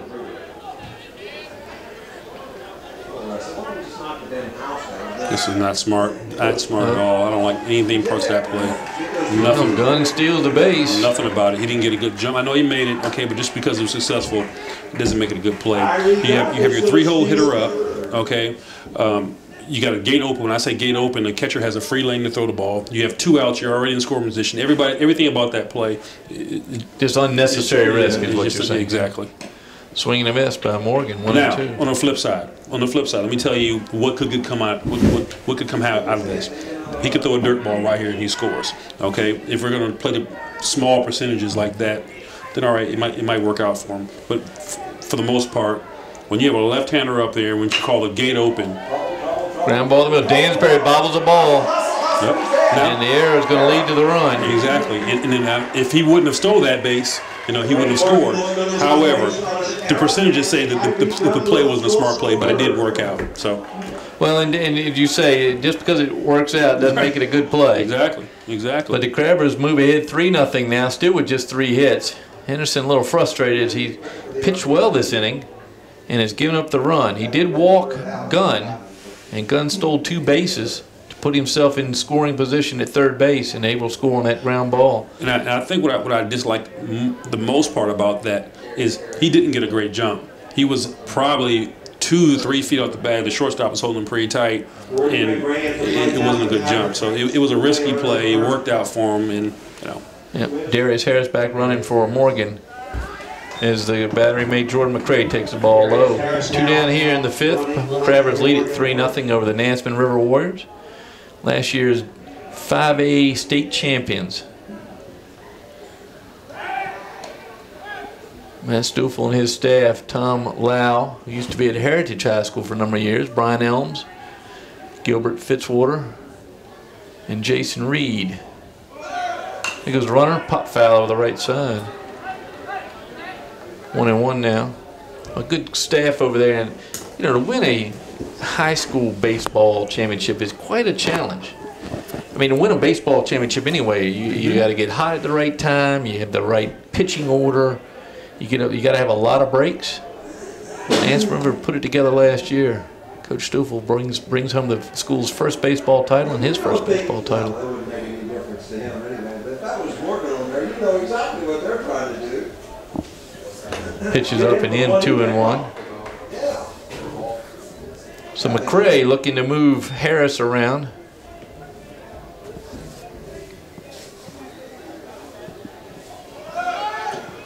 Throw down to second base is going to get him, looks like. Yep. Throws him out. And that does it for the Crabbers here, leaving McCray at the plate. Hey, the turning point in this game has been the aggressiveness by the Crabbers on the base pass. It really has been. That's the 2 runs that they've picked up that way. Right. Which is a whole different ballgame. 3-0 versus 1-0. Yeah. And I'm sure Coach Stuffel's over there saying, "Look, guys, we're in this thing. We're in the 6th. Let's get something against Trey Morgan." And Danny knows his team. And Danny knows his team better than anybody. So if that's their way of manufacturing runs, stealing third with the open base and a gate open, as I would call it, or a pass ball that barely gets by and being aggressive. Hey, that's your style of play. That's your, you have to win with that and die with that. So what's interesting, Wayne, is the Crabbers aren't that fast. This is not a fast team yet, but being smart on the base is more important than speed. and being aggressive. Right. You know, you have to establish an identity as a ball club. Are you the team that's going to hit the ball at the ballpark? Are you going to run station to station? Most of the time, if you're a home run hitting team, you run station to station. You don't take those kind of risks. Your players are big and strong, and we're waiting for the 3-run to run a home run. Or you could be, look, man, we're going to take every opportunity to advance to the next base and get every chance possible to get to third base. We're going to pitch, we're going to play defense, and we're going to steal bases. And it looks like the Crabbles are closer to, hey, let's be smart on the base pass, and let's be overly aggressive and take our chances. And that's the difference in this ball game. You know, you got to Trey on the mound, doing his thing, put him on the strike zone, getting ahead, pitching ahead, and playing defense, and they're just running like madmen on the base pass. Whether they get thrown out or not. Trey faces the number 9, 1 and 2 hitters in the 6th. Again, these are 7-inning ball games in high school. It's key to Trey get the bottom parts of the lineup out, because they have a little thunder there. They've been quiet. They've been pretty quiet so far this game. You know, if they want to play, they'll have to wake up at some point. He gave up a hit in the first, a hit in the second, and a hit in the third. He hasn't worked hard yet. But nothing yet. Yeah. He hasn't broken up a sweat, man. I mean, Nick Arnold's going to lead off. He grounded to short his first time up. Nick, a freshman. They'll read the newspaper and sell newspapers. Huh? I did. Well, Morgan, the lefty, delivers. Foul straight back. Trey Morgan with the blonde hair scooting out from underneath that red cap. Henry Morgan III, known from the very beginning as Trey, has grown up right here at this field. You've all watched him become a fine pitcher, and only a 10th grader.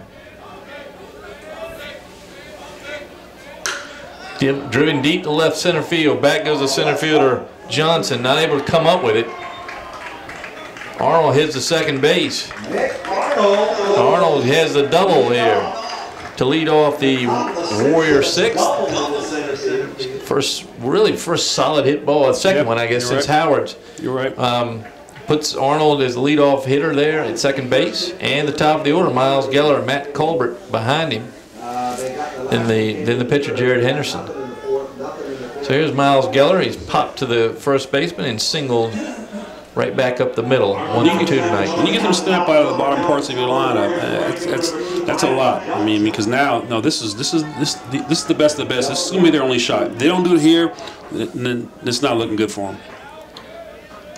Morgan kicks and delivers, and swinging through it does Miles Geller. Strike 1.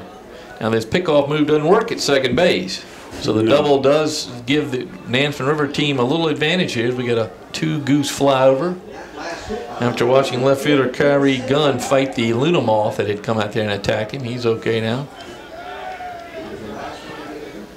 Pitch, pop fly to right field Vassar and the first baseman Johnson. And the ball bounces right in front of Vassar. So the three of them converge, but nobody takes control. Ball drops in for a single. So Geller with his second hit of the night. That moves a runner to third. So 2 hits in a row here, a double and a single. And the number 2 hitter, Matt Colbert, popped to short and struck out tonight. Left-hand hitting first baseman. Well, Crabber's trying to weather the storm. Here come the Warriors. 5 hits now for Nansemond River.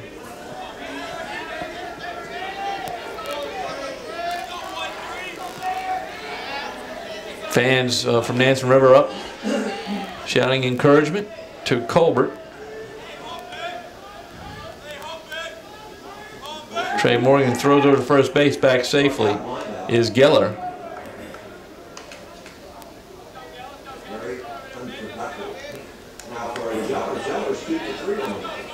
Colbert, the junior. Throw to first base again. Closer play that time. If I was the first base coach, he'd have 1 foot in the base. It's no way, because no, Trey's looking for a free out right here. That's exactly right. He's looking for a free out, and if he don't be careful, he might get one. Pitch in for a strike. to Colbert. Now the thrower to first base will also distract Colbert, will it not? Make him maybe throw off his rhythm a little bit, especially with his leg kick. Yeah, as a hitter. Maybe. Because Trey's leg kick is very similar.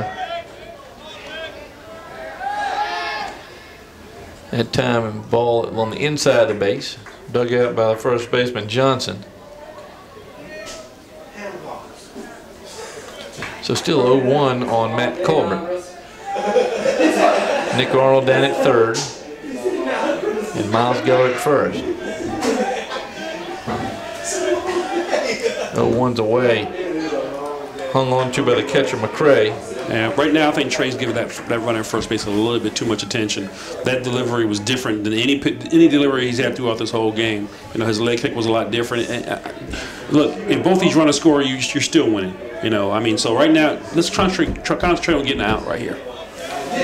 Let's see what he does here. Got a 1-1 count on the batter. I'm really confused about this defense the Crabbers are in. If the ball's hit to the shortstop, I mean, right here, if you get double play, I mean, essentially the inning is calmed down. You might give up a run, but I don't know how you're going to turn double play with the second baseman in the hole right there. If it's hit to the shortstop, it's no chance he's going to turn double play. No, that'd be right at the bag, wouldn't it? Yeah, if he has to go to his right at all. Oh, there it is. On cue. There's nobody there anyway. And the error. Yeah. Yep, nobody there. There's nobody there anyway. I mean, I don't understand that defense at all. Well, that's a good out wing because that cost the Crabbers the double play. Yeah. And it had a lot to do why he missed the ball because, I mean, he's thinking, where am I going with this baseball before it's hit? I mean, and he really had no clue. I mean, maybe he was going to first base, but if you're playing a shortstop and he's a runner on first base, you got to automatically be thinking double play. However, there's nobody to throw it to. Justin Vyas, assistant coach, out to talk to Trey Morgan in the infield after that play. 3-1 now, Hampton Crabbers lead it. Nobody out yet here in the sixth for Nansemond River. The batter is the opposing pitcher, Jared Henderson. Henderson singled and struck out tonight.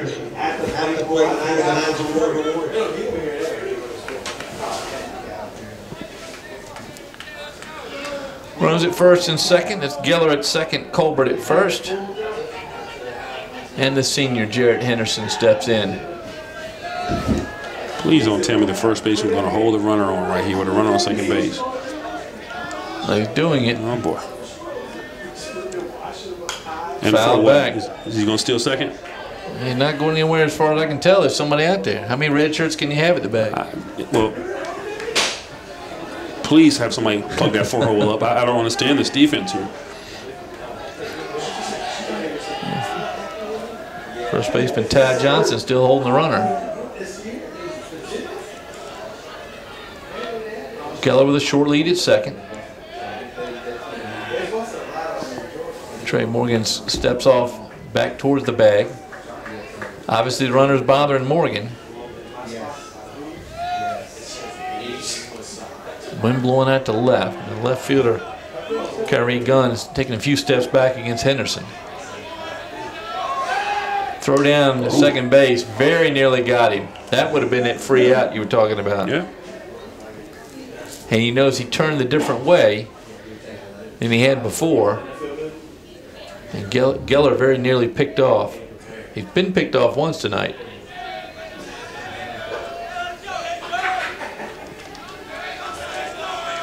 Here's the 0-1. Inside, gets away. No, McCray fakes everybody, including myself, but runners don't bite. 1-1.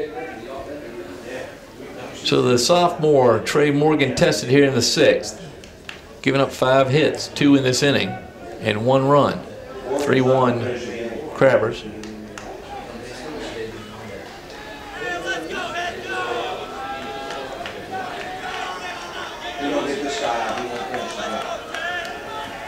Throw back to second base. Oh my God, they got him. Unbelievable.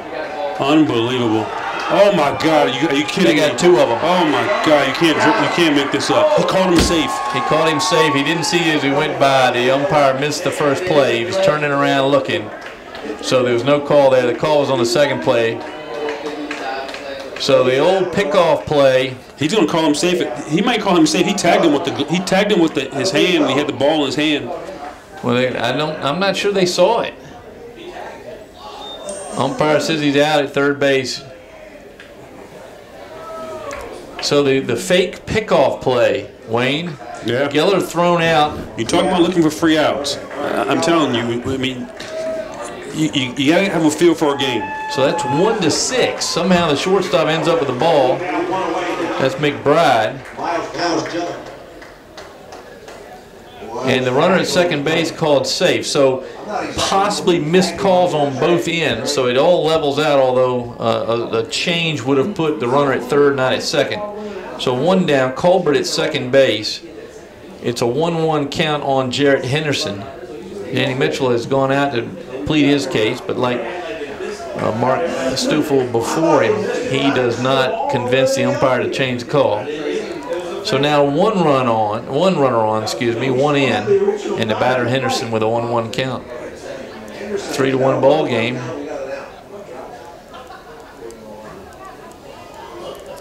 Well, a great play from Morgan. He was able to get away with it. Outfielders move, everybody perfect acting there. And Geller bites and goes to third without seeing the ball.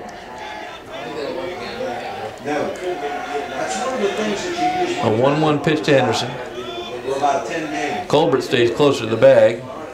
Ground ball third by the diving McBride. One run's going to score. Throw in, and it's going to be a double for Henderson and an RBI. So the pickoff certainly benefits the Crabbers, but as the Nansemond River gets one run on that. So still with one out, the batter is the cleanup man, the Virginia Tech bound Gage Williams.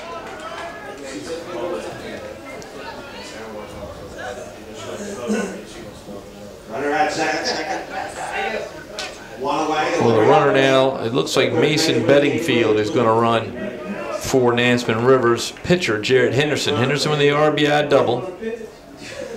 Colbert scores from second base. And Williams, the right-hand hitter, facing lefty Trey Morgan, who's in the first tough inning of the game. So far giving up 2 doubles and a single.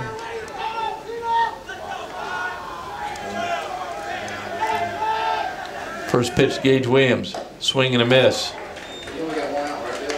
Williams struck out and grounded to third. Wind blowing straight away center field. Left fielder Kyrie Gunn is back against Williams. Here's a pitch. Swing and a miss. So he's moving the ball in the zone, in and out. I would expect him to come in right here. I really would. I think if he comes in, he'll get some soft contact. Keep it really close so he can't get his arms around. Gage Williams stands in. Trey Morgan looks in.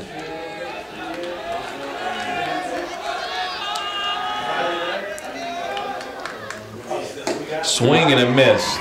3 pitches up in the zone, 1 in and 2 out.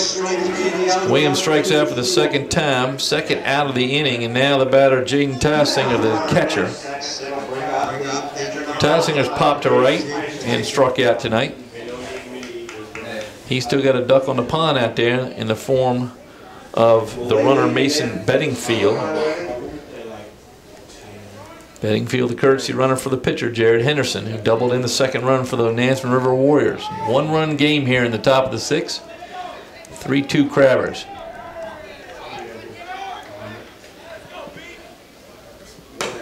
Pitch catches the outside corner.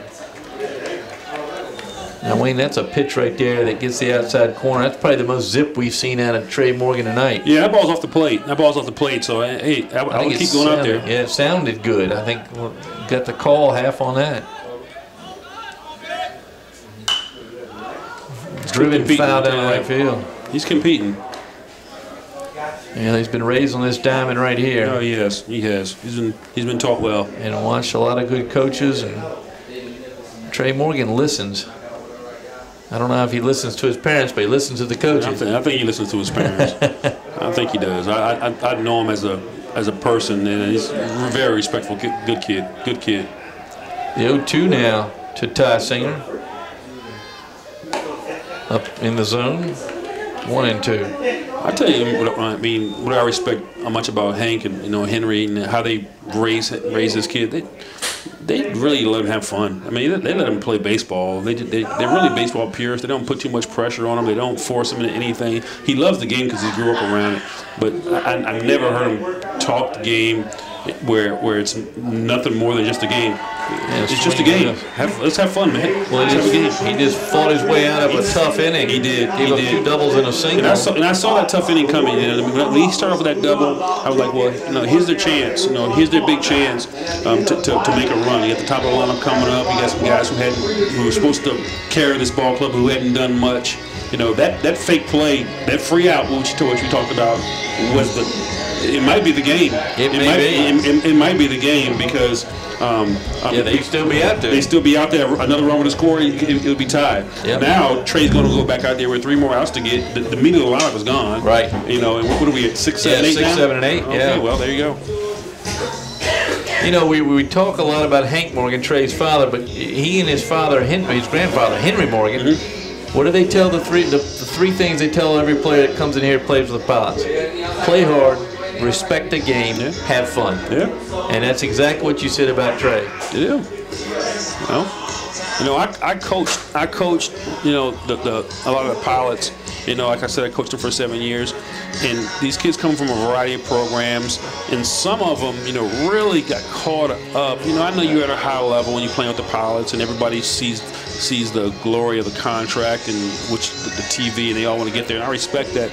But some of the players have lost hey, it's a game, and it's more of a, hey, man, where can I get drafted?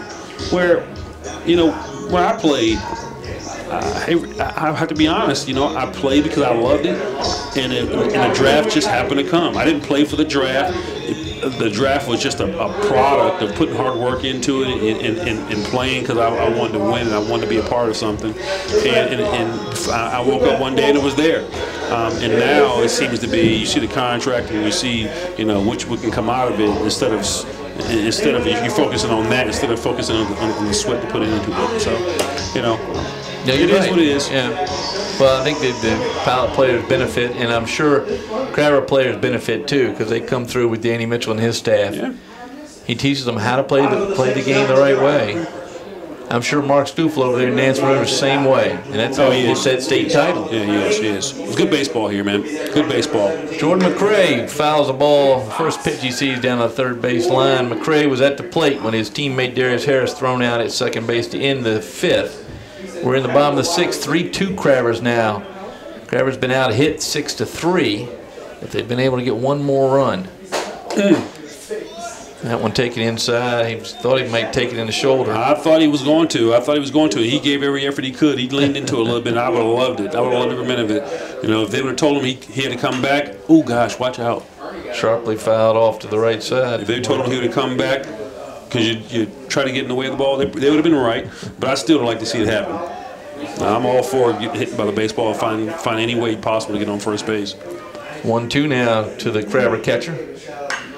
Ground ball to first, fielded nicely down by the first baseman. That's Matt Colbert on the 2 short hops, and he's going to retire McCray by himself. One down here in the 6th. Batter is Brian McBride. I know Crabbers wouldn't mind to have a few or a little longer here, bottom of the 6th. Give Morgan some rest. Got a relief pitcher up in the bullpen down there. As Brian McBride looks at the first pitch, in for a strike. Henderson pitched very well this whole game. He's got his team right where it needs to be. McBride struck out twice tonight. He's in the hole 0-2 now. Jared Henderson at the plate, 2 for 3. On the mound, he struck out 6. That one away and low. McBride would not like to be hung, have the 3rd K hung on him here. And it gets it. Nice pitch from Henderson. Struck out McBride 3 times tonight. 2 down now for the Crabbers in the 6th. And the batter, Malik Jernigan, the designated hitter. Jernigan with a double back in the 2nd. He scored the first run for the Crabbers, and he struck out in the 4th. And he's going to have a conversation with Coach Danny Mitchell down here at 3rd base. I guarantee you not telling him a knock-knock joke. Don't think. Giving him a couple ideas what to do. And he's taking his time.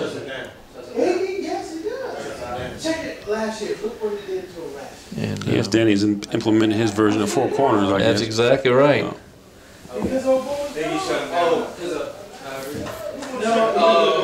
So Jernigan makes his way back to the plate. Home plate umpire was getting a couple new baseballs. So everybody meets at the same time. Jared Henderson with 2 outs delivers. Kind of a half swing and a good pitch from Henderson, strike 1. Henderson trying to get his team back in the dugout as they would move to the top of the 7th, trailing by 1. Another half swing. They're going to check that one. They did go. 0-2 now on Jernigan.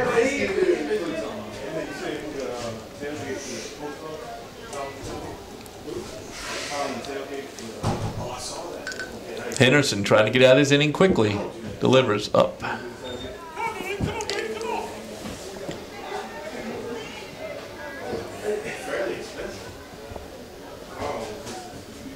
Here's a pitch. Swing and a miss. So 2 strikeouts for Henderson in that inning. Closes out the pile. The Crabbers 3 up, 3 down.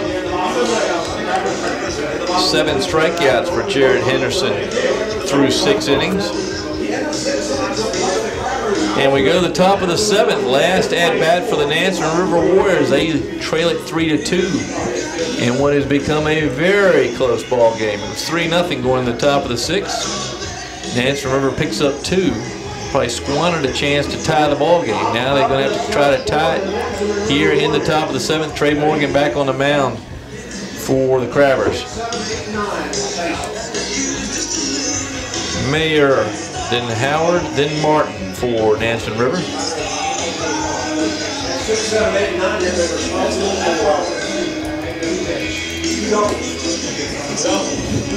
Well, the winner of this game plays tomorrow at 4 o'clock against the Penn South champion Menchfield Monarchs. Monarchs already designated a spot in the regional. So they get the night off. They play tomorrow. And the other side of the bracket, Gloucester and Bethel. The team that finishes 2nd in this tournament also gets a berth in the region. So the teams want to win today and win tomorrow to get in.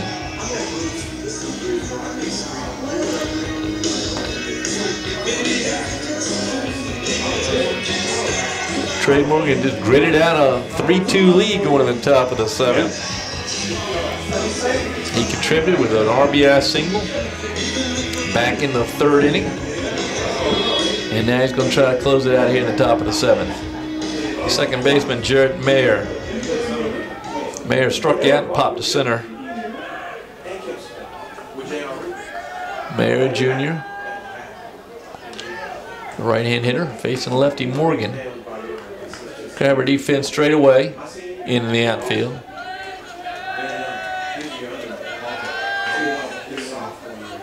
Center fielder playing what I call Connor Myers depth. The Old Dominion center fielder now playing with the Myrtle Beach team in the Cubs organization. Always played shallow here as Mayer takes a strike.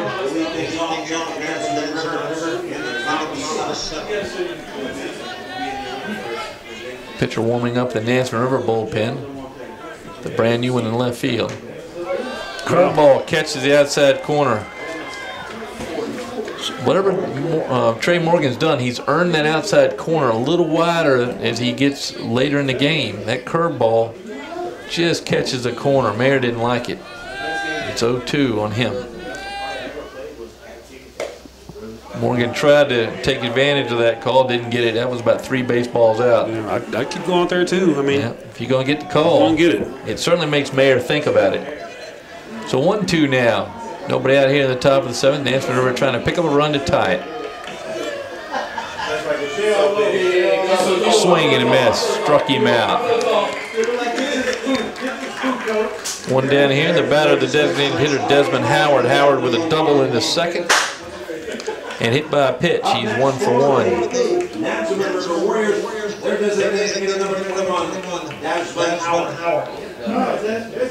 9 strikeouts for Trey Morgan here in his 1 out in the 7th. Hit by a pitch in the 5th. Thrown out. Curveball in for a strike. That curveball has gotten better. Yeah.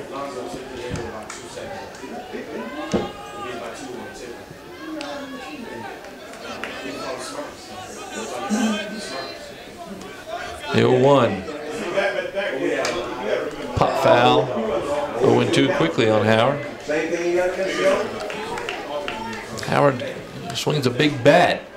Morgan's going to try to keep it away from him. One out here in the 7th. Nansemond River down to the last 2. Zach Martin on deck.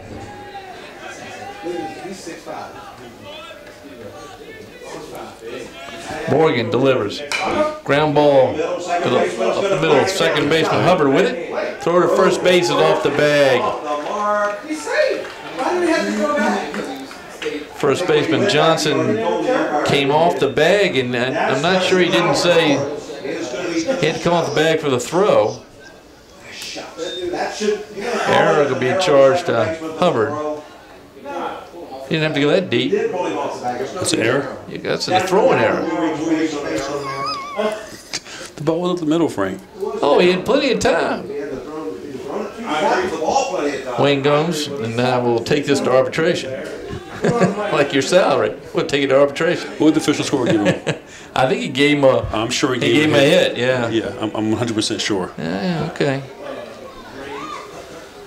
So Howard gets his second hit of the night, according to the official. Or 2 errors and or 2 errors. Could be a really great night for Howard, or not a good night for Howard. Whatever it is, Howard's night is over, at least for now, as the courtesy runners come in.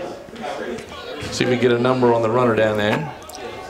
So 1 on, 1 out here in the top of the 7th. Zach Martin at the plate. Martin struck out, grounded out. Throw over, they almost got him that time. I tell you, I wouldn't allow him to take a lead. Especially when you put in a courtesy runner who hasn't been in the game but to run. Or Bill Nettles stick the foot on the bag. I don't know if he's got the memo on that bench and he's got a good pickoff move. He's got another, I think Coach Stoffel knows it. Pitches in low. If you're at first base right now, only thing you take is what you would call a one-way lead. You can get a big lead, but it doesn't matter if you pitch the ball or throws the ball to first. You're going back to first base.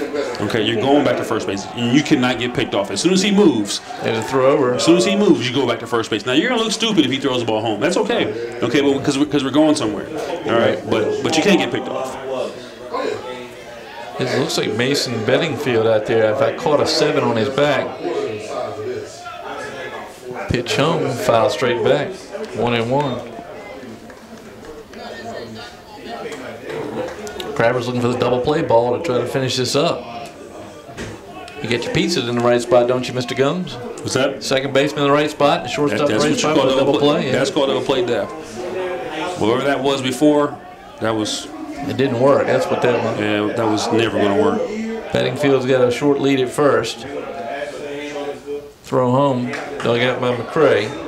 2-1 to the batter, Zach Martin. Martin, a senior, said he headed to Old Dominion University, but not to play baseball. He's going to go and get a degree over there and enjoy some good baseball with the Monarchs. 2-1 pitch down to Martin as Morgan looks over to first base. Another lead.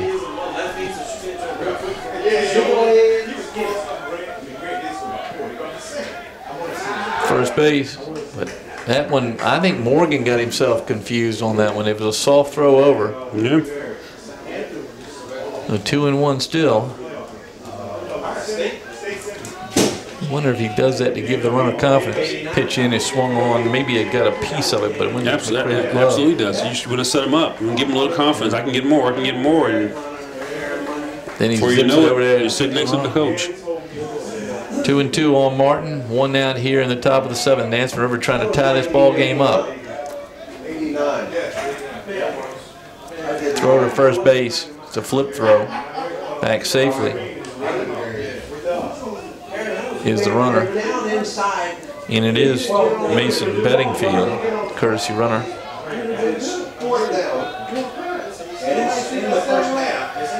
That's a pinch runner, I imagine. Swing and a miss. Struck him out.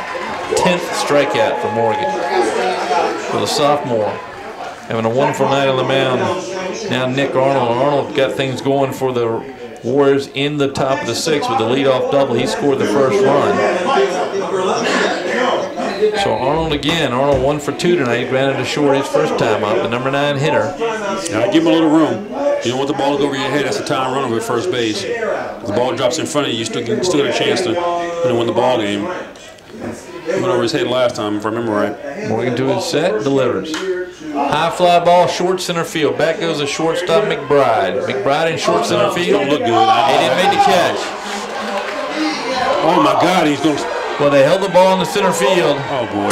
And the Crabbers give it a tying run. Ray, what are you doing? 2 bad defensive plays. That was bad. Power surge here. And some of the lights go off. I don't know if that was on purpose. That time center fielder Johnson didn't come in at all. And McBride just drifted back, and made the drop. Arnold gets the run ready to go. Here's the pitch. In for a strike. Good start. Good start. Well, no need to fool around now. Will Baker Bray got us through there with power. That's good. The 0-1.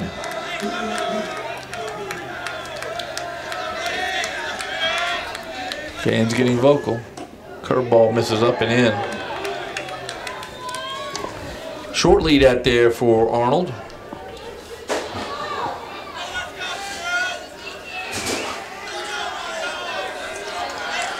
Arnold scored 1 run tonight, and his fly ball went put another across. There's a foul off the end of the bat for Geller. 1-2 now on the leadoff man. 3-3, but the Nansemond River Warriors out hitting the Crabbers 2-1. It's 7 hits for the Warriors, 3 hits for the Crabbers.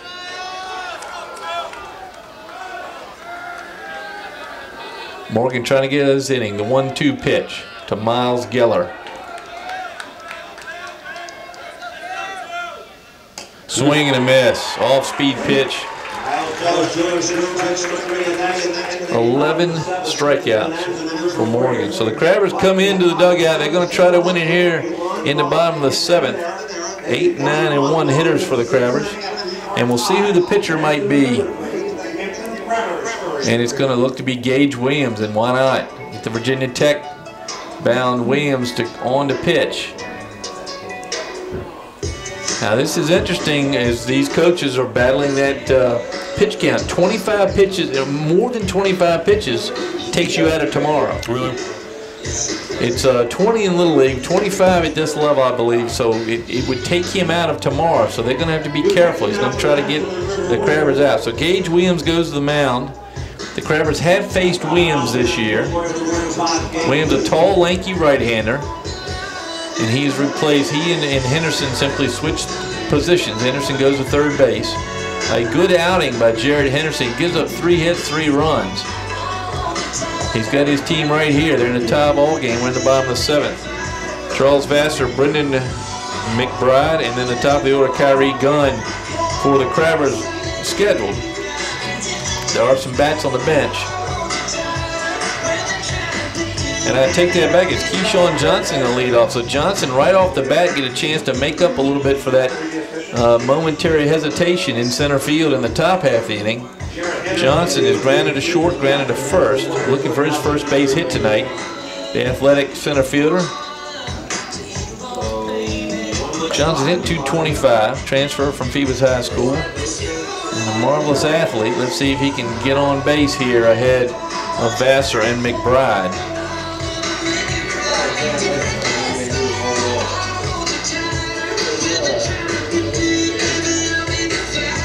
Were they playing Kids Bop number 19? Is that the I don't know what's going on. I just can't wait till the batter comes up. Wayne Gomes drove home and got something to eat and dropped off his daughter. He's back now. We're ready to go. Right-hand hitting Keyshawn Johnson at the plate against Gage Williams. Williams did pitch the game where Crabbers beat the Warriors 6-4 early in the season. Now we're in playoffs, though, and the Virginia Tech-bound right-hander on the mound. I don't think Danny's been too happy with what he's seen out of Keyshawn today. He's been barking a lot down there. Every time he comes up, I don't know if it's missed signs or just not happy with the results he's gotten. Oh, he's gonna be Ground happy with that, ball. though. And that's going to get into Dansbury's glove, but no throw. It's going to be an infield hit There you go. for Keyshawn Johnson. So a timely single by the center fielder for the Crabbers, and now Charles Vassar scheduled.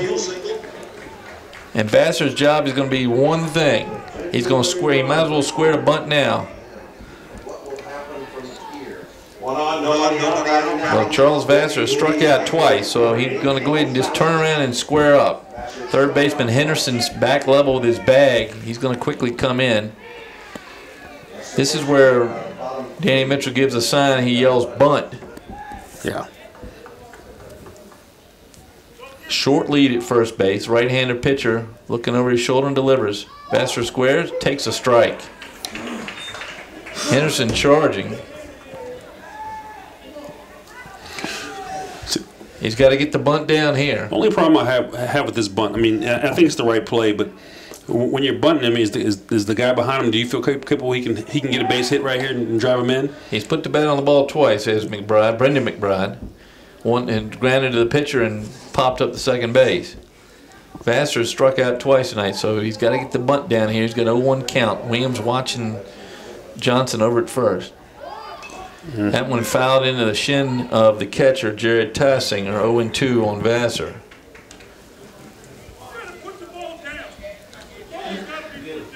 Coach Mitchell suggesting that Vassar get the ball down. Good advice. Yep. You get the bunt down. 0-2 count. He's going to have him bunt again. Yeah.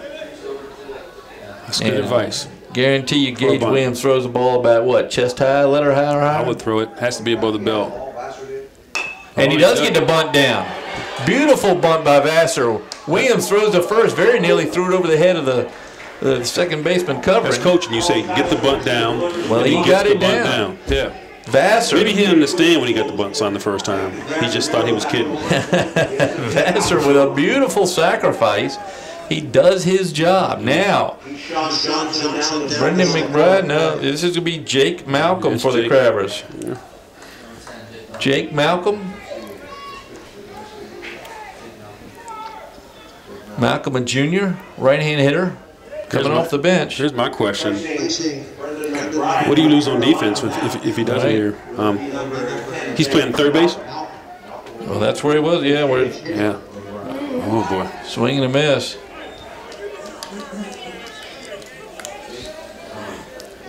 Coach Mitchell suggesting a little more aggressive tactic at the plate. Coach Mitchell just yelled, get a hit. Yeah. So he'll probably smoke the ball in the left No center sign right. for that, yep. Malcolm off the bench after a couple hours. Takes it low, good eye. He's only been here a couple hours? Yeah, he got here late. He got in the third inning? That's right. The 1-1 now from Gage Williams, a Virginia Tech-bound third baseman up until now. Now the right-handed pitcher. Curveball's in for a strike. So Malcolm a little bit overmatched. Just a little bit overmatched. He's a college-bound player out here, Division I ACC player. So he takes away. Good eye, though. 2-2 count. I would think he'd see probably another curveball here. He's been successful in the curveballs twice. So Malcolm on to try to get the runner in. Leadoff man Kyrie Gunn on deck.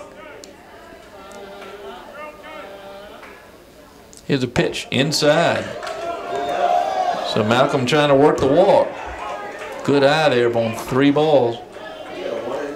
Williams is going to have to throw a strike here. And Malcolm should know that.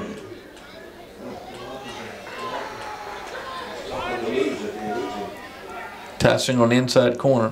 Grounded right to the pitcher. Only play is to first base. He makes that throw. So essentially 2 sacrifices.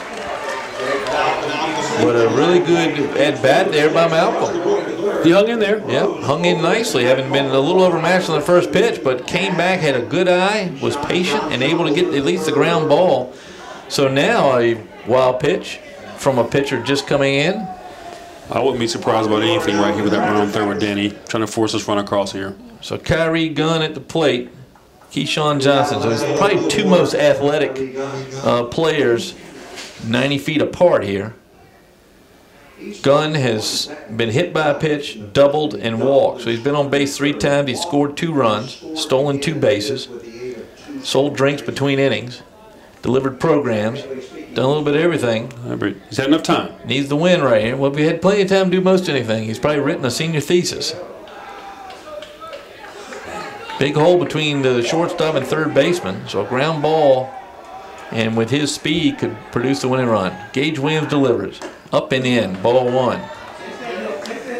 They have kept that pitch up and in on him all night long. First pitch hit him in the bottom of the first. Williams shakes off his catcher, Ty Singer. High fly ball, shortstop, Dansbury. Looks up, and drops it. And he dropped the ball, and the Crabbers win the game. And he dropped the ball. Unbelievable. Unbelievable. The freshman shortstop played well all night long. He was settled into the high fly ball. How many times have we seen that high fly ball to short here in this stadium cause trouble? So Bryson Dansbury sadly makes the error. And as you said, you never know what's going to happen. E6 leads to the winning run. So again, Crabbers win this by putting runners on base and being aggressive. The Crabbers win it. I'm speechless. 4-3. I'm sorry if I'm leaving you hanging, Frank. I just don't know what to say. 7 hits by the Nansemond River, not enough. And they drop it. And Danny Mitchell out talking to Dansbury. Freshman drops the ball. He's had a terrific year. He's played shortstop the whole way, and the coaches, they know they got a good one. Gage Williams comes over. The senior gets an arm around his freshman shortstop. That is real class sportsmanship right there. Terrific. The young man, and shake hands. Gage Williams gets a good hug from Trey Morgan. Morgan leading the line. Good tradition. I like to see this. What a game, folks. The Crabbers end up winning it 4-3. Unearned run here. There's a silver lining for the shortstop. He's a young player. He's gonna have another opportunity. 3 more years. He'll learn from it. Yep. And what can you say? You know, sometimes you're the hero, sometimes you're the GOAT. I've been both. Yep. And that GOAT doesn't feel so good. But it's a game. You got to put it in perspective. Yep. And you know, suck it up. You know, I mean, it's kind of what you signed up for. When you want to come out here and you want to play hard, you know, you take that risk of being the hero, being the GOAT. And you know, I always live by the theory of the saying, failure is a statistical probability. Yep. And that's why you work, because if you came out here and you were great every single time, you'd probably get complacent and say, okay, I'm good, I know I'm going to have success. But times like that makes, hey, I don't want that feeling anymore. So I'm going to work. So I can increase my chances of being more so the hero than being the GOAT. That's part of the game. It is, and the young man will be back. He's played beautifully all night. It happens to everybody. Yeah. It just happens at that time. But again, the Crabbers, with some timely hitting, good base running, overcomes and great pitching. Great pitching by Trey Morgan tonight. Overcomes some defensive gaps, and they're able to win it 4-3. Well, Ube Gabre is giving us the high sign. He said he's now in triple time working today. Well, but Ube is Ube Gabre getting this set up for us tonight. Thank you for doing that. Wayne Gomes, thanks for being here tonight. Thanks for having me. We're here at the Penn South Conference 10 Conference Tournament. The final score here, the Hampton Crabbers 4, the Nansemond River Warriors 3. Crabbers back in action at 4 tomorrow, followed by the Bethel Bruins and the Gloucester Dukes. This on behalf of our crew here, this is Frank Edgar saying good night from Peninsula War Memorial Stadium. Final score, Hampton 4, Nansemond River 3. Good night.